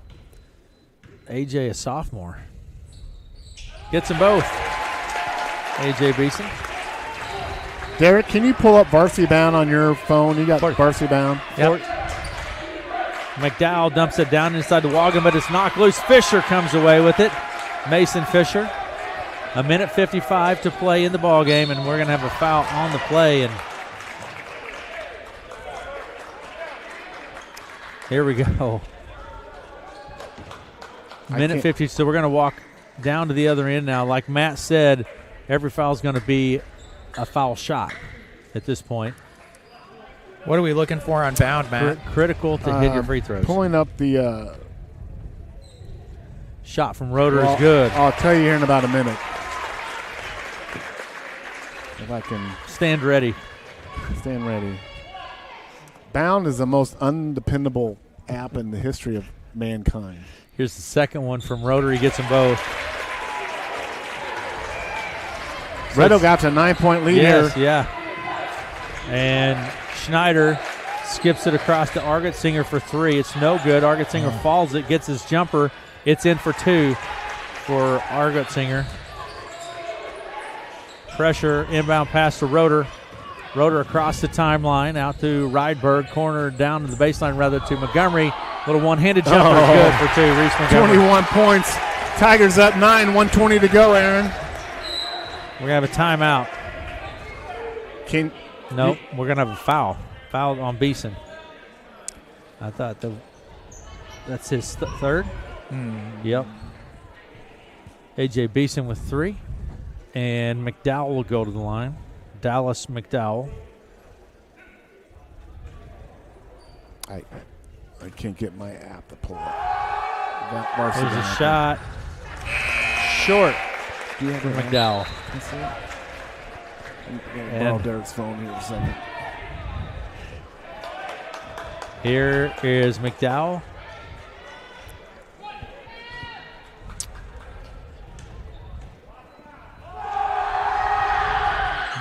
Shot no good from McDowell. Rebound Fisher. Fisher to Ryberg. Now to Beeson. Minute 19. Beeson lets the traffic clear. Misses both. McDowell with the foul. 1:14 to go here. Thank you, Derek. Yep. And we're going to walk to the other end. Beeson will go to the line. A.J. Beeson. Comes the first. It's good. Yeah, free throws have really stretched this lead to 10 now. And Red Oak's making those free throws when they needed to here in the fourth quarter, Aaron. And Red Oak has just played a tremendous game here, Aaron. Second shot good from Beeson. Going against Class 3, a good Class 3A team in Harlan. Tigers up 11, 1:15, 14 to go here. Inbound pass from Argetsinger to Bogus. Bogus, top of the key, three-pointer, no good. Rebound tapped by Schneider and then reeled down. We're going to have a jump ball. Nope. Jump ball here, Yeah, so it'll be stay with Harlan on possession. Guys, if this score holds, you'd have to say this is one of the bigger shockers of the high school basketball season so far in Southwest Iowa. Red Oak has not beaten Harlan in basketball since at least 2016. Harlan owns the last 18 games in this series. Here's McDowell for three. It's no good. Rebound, Fouts to Argetsinger, puts it up, no good. And it's going to go out of play, I do believe. Red Last Oak touch Cyclones. Red Oak ball. 58 seconds on the clock. 55-44 is our score. Fisher noticeably limping Yeah. here, guys. Mason's just a tough kid gutting this one out here. Tigers are going to need to get the ball inbounds. You're going to get a foul right away, so Yeah. be strong with the ball when you do get it inbounds here. Yeah, because you know it's coming. A lot of pressure here. Inbound pass to Roeder. And you got a timeout if you need it. And there's the foul. We're going to walk to the other end. Roeder will line up at the foul line. 3 seconds ticked off the clock. 54 seconds on the clock. And, you know, I'm always a proponent that these intentional fouls, when a team gets over a certain limit, I don't know, 10, 12, I'm a proponent that you can have the option of keeping the basketball. Yeah. I just think a team that creates a lead shouldn't be penalized by a team being able to foul their way back into a game. Shot no good from Roeder. I would completely support that rule change. I think that's a great idea. Derek O'Neill. I think there you go. He'll make it happen. He has the power to he make got it that happen. Completely changed basketball strategy. Second shot was no good. Bogus takes it to the hoop, puts it up, and scores two. Tigers need to play some defense here, and they need to take care of the ball. This game is not over. 9-point lead, 47 seconds here. Tigers missed 2 free throws. We're keeping it here. Yeah. You know my superstition, Matt, and you're talking about, last time Red Oak beat Harlan and all that kind of stuff, and I was just trying to reach across Aaron and turn your mic down. So that Well, I'm a Cubs fan. I gave up on superstitions a long time ago. Derek is the most superstitious person that you meet. But he did get the whole two-touch call in volleyball thrown out. Yeah, if you talk about it on the radio enough, Derek talked they about eventually it, will change talked that. about it, Well, talked about it. Win, lose, or draw. I mean, if Red Oak, loses the game, it'll be terrible. But, I mean, what you kind of like about Red Oak, regardless of the outcome, is they really fought and competed tonight, guys. Yeah. They got down, I think, by as much as 9 or 10. They fought back. Yes. Especially, in that second quarter, they made a statement in the last couple minutes, and they had a big third quarter. So, I mean, Harlan can knock down some threes or free throws. This game's not over, but you just got to like what you see out of Red Oak here, and hopefully, if you're a Tiger fan, they can finish it off here. So we'll see. 55-46. That's our score. Red Oak with the lead. Like you said, Matt, Red Oak down and fought back into this game and gained the lead and continue to stretch that lead here in the fourth quarter. But Red Oak needs to inbound the ball, take care of the ball, make free throws. If they can do that, good things will happen. Beeson put it in play to Montgomery, and there's the foul. But again, I just don't believe this should be part of basketball strategy. I mean, but Harlan's doing exactly what they should do. Don't get me wrong. Harlan, I'm not putting down Harlan. Every team does it. Right, Matt. right. Every team. Yeah, does I'm not at all. Don't take that as criticism of Harlan. That's exactly what I would do if I was the Harlan coach. Start fouling. But I just don't think the game should be played that way. We've seen Red Oak do that sometimes. Absolutely. You see every team do it. So, but that's just the Montgomery way it gets it. Shot's good for Montgomery. Plus, it also creates the last 2 minutes to last about an hour as well. As Melanie's nodding her head to that one as well. And it's way past our bedtime, Matt. Tell me about it. Here's the Montgomery. Reese with 22 points to match his jersey. Shot. On a night. No good. Rebound, Schneider. Pushes Tigers need to play some defense here, not give up an easy bucket. There's a steal. Roeder with the ball.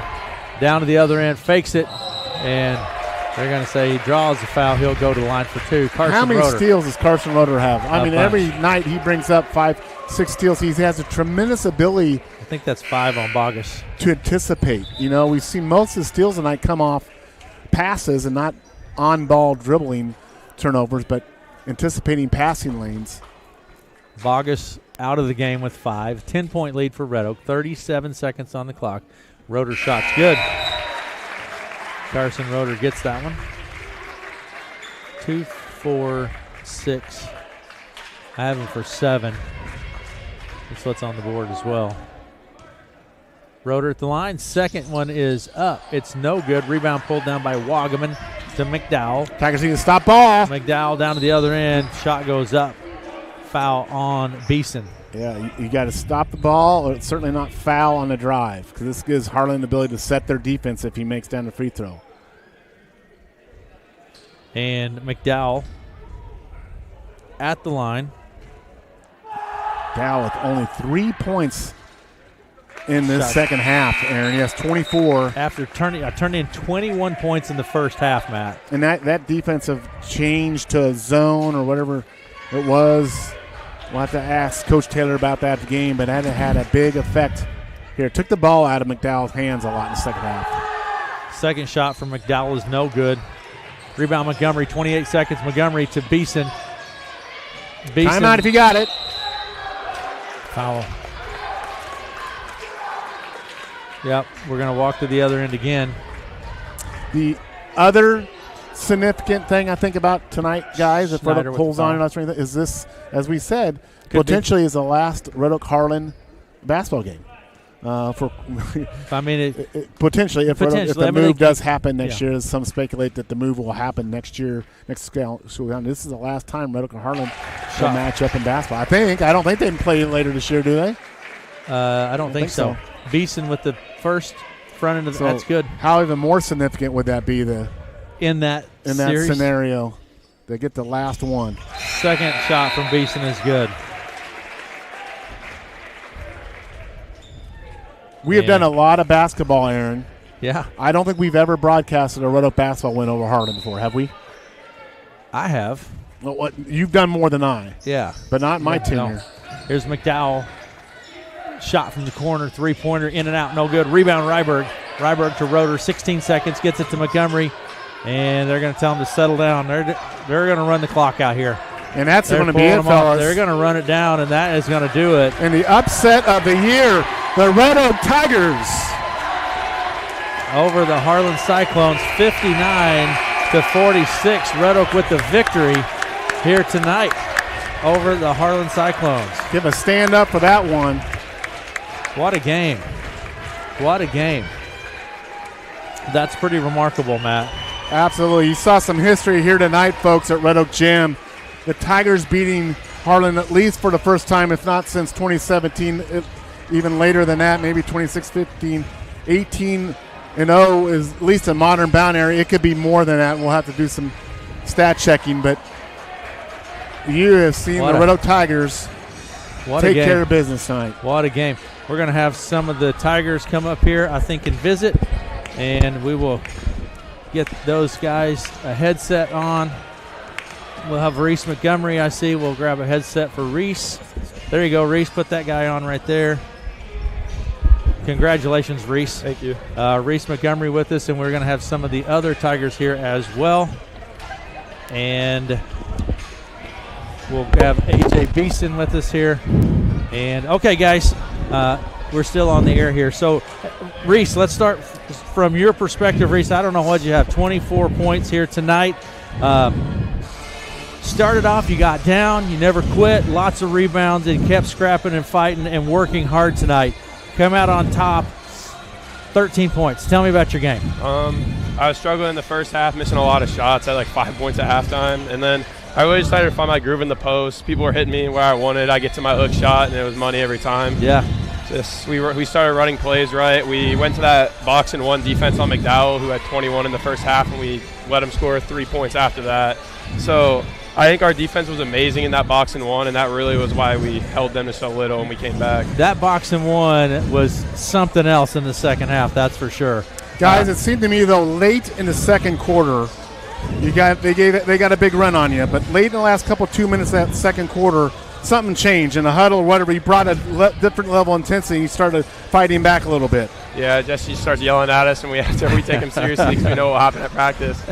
So we really props to Mason Gurney and Mason Fisher. They really went to town in that box and one and played great defense on McDowell the whole game after that. AJ, I had you for 15 tonight, AJ, and the thing is you came off right in the first quarter and knocked down 2 3-pointers to get it going. Talk to me about your game, AJ. Yeah, Carson found me a lot. He got me 2 assists to start the game. I think our emphasis of getting good shots in the second half really what got us to play. But AJ, your most impressive stat of the night, you were 6 of 6 from the free throw line in the fourth quarter. There you go. Yep. Yeah, it does that, and that made the difference when they go to that fouling. Every time, and you're knocking down the free. That just continues to stretch that lead. Yep. So, I thought you guys who played well in your opinion. You played very good tonight. But other than that, AJ, who played well tonight? I think the whole team played well, especially Mason Fisher and Mason Gurney. You bet. They stopped McDowell in the second half. How much fun was that, AJ? Really fun. Very good. Thanks, AJ. And now we have with us Carson Roeder. All right, Carson. So, Carson, do you want the bad news or the good news first about your performance? First thing I want to say is Mason Fisher won us that game. Yeah. He got 0 points. He didn't score, but, man, he won us that game. Yeah, he did. Guy. We came out boxing one. He stopped him. Carson, you were 2 for 16 from the field, but you were a plus 14 on the floor. Your floor game was absolutely outstanding. Yep, you can always count on the effort. That's all defense is. Absolutely. Steals and defense, you got 5 rebounds, 5 assists. They got you for 5 steals. I got you for more than that. You knocked down free throws. You handled the ball well. You're the glue to the Red Oak Tiger team. Yeah, I realized shots weren't falling, so I knew I had to do something, and defense is where I can do it. So, one more thing for you and Coach, for you as well. We don't know how long it's been since Red Oak has beaten Harlan in basketball. I've never beat them. On varsity bound, it was 18-0. It's at least 2017 sooner. I've never witnessed a Red Oak basketball game. How does it feel to take down? This wasn't a poor Harlan team. This is a pretty decent Harlan team. What's your thoughts on taking down the Harlan Cyclones tonight? You want to answer first or me? Yeah, I'll go first. I think that game really showed that we can. That's a statement for us. We had a West Central Valley game that was real bad, and we knew it. We knew we had to come back somehow, and I think that's a great statement. I think teams will look at that and be like, oh, yeah, they figured stuff out. And I think that's honestly what it is that effort. I think that was a lot different that game. Yeah. And even to add more to that, I was telling Derek and Aaron here, this potentially is the last Red Oak Harlan basketball matchup for, if not quite some time, to get that win in potential last game. Coach? He kind of hit it there. That's the team we're capable of being right there. Like the West Central Valley game at halftime, we were down so low, and that second half team from yesterday, that's who we are. That's 100% of the time. If we're there 100% of the time, this is what's going to happen. So this is the type of team that we're capable of being, and it's only up from here. We got a good schedule ahead, and it's time to go on a run. Coach Taylor, I want to hear about the decision to go to the boxing one on McDowell at halftime. Tell me, he had 21 points at half, and then it just shut it down. Talk to me about that. That's all Coach Coffey right there. That's why I got him on the bench. Him and Brian are my two. I look to them for a lot. I think they said it before. Fisher and Gurney, they did their best, and they won us that game. If McDowell kept getting loose, then who knows what could have happened. But that boxing one, it took the ball out of McDowell's hands too. Forced him to go work down in the paint, and the Harlan offense just wasn't nearly as effective in that second half as they were in the first half. Very good. Congratulations, guys. Thank you. That's a way to go into break right there, isn't it? Right there, yeah. I might even give him the weekend off. There you go. He's giving it. Thank you, guys. Good job, guys. Have a good one. Thank you. Again, there's Coach Taylor and Carson Roeder with us. You want the stats, Matt, Aaron? Yeah, tell me. Let's take a look at some stats here tonight, and what a game. For the Red Oak Tigers, Carson Roeder finishes with 7 points on the night. He is 2 of 6 from the field and 3 of 6 from the foul line. Mason Fisher, no points, but boy, was he a contributor to the game here tonight. Ethan Founts with 1 point on the night. A.J. Beeson had 15. Dylan Ryberg with 7. Mason Gurney had 7. Reese Montgomery, 22 points, 8 of 6, 50% from the foul line, and just a phenomenal game from those young men here tonight.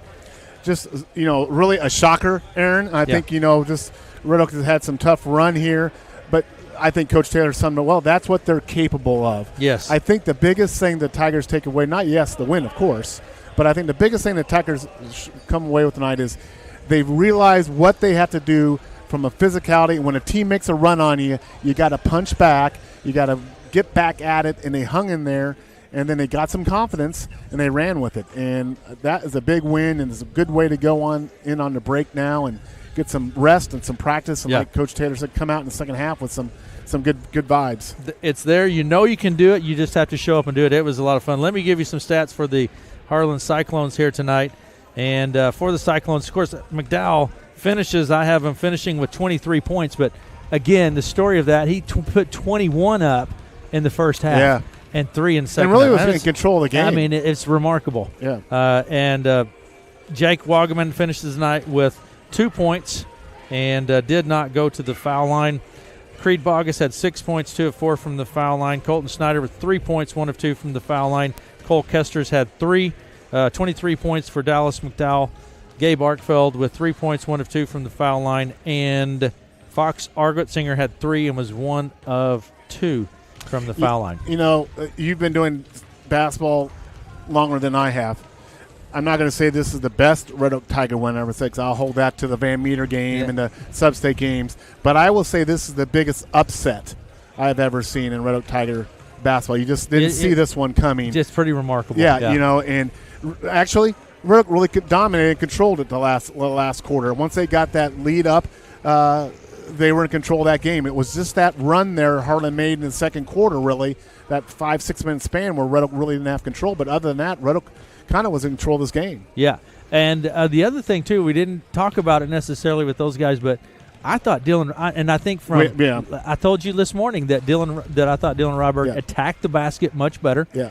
I think he played maybe one of the best games we've seen him play. You know, and the thing is, Reese gives you what he's going to give you, 22 points. Yeah, Reese he's going to. But they got complementary things from other guys. Got Fisher's defense and Gurney's defense. They got Ryberg. They got Beeson. That's what it takes to do winning basketball. Very good. Great job by the Tigers tonight. Great job by Road Tigers. What a great way. Let's all sing Jingle Bells as we go into Christmas break. Derek, can you lead us in Jingle Bells? I don't think so. No. No. Great team effort, though. Yeah. I mean, all around, from what I saw, great team effort. Players and coaches, just listen to the way, they talked about the defensive strategy and coming from the assistant coaches. So and that's Jesse Taylor, a head coach, first-year head coach, and, just what a great thing for him. He's putting a lot of time and effort in, so great job, Red Oak Tigers. Good job, Tigers. We'll see you next year. That's right. Let me give you a quick rundown on what has happened here this evening in junior varsity boys play. Harlan over Red Oak 57-30. Varsity girls play, it was Harlan over Red Oak 79-21. And in varsity boys play, Red Oak gets a victory 59-46 in varsity boys play, in an exciting one, that's for sure. Thanks to Derek O'Neill. Derek, thank you.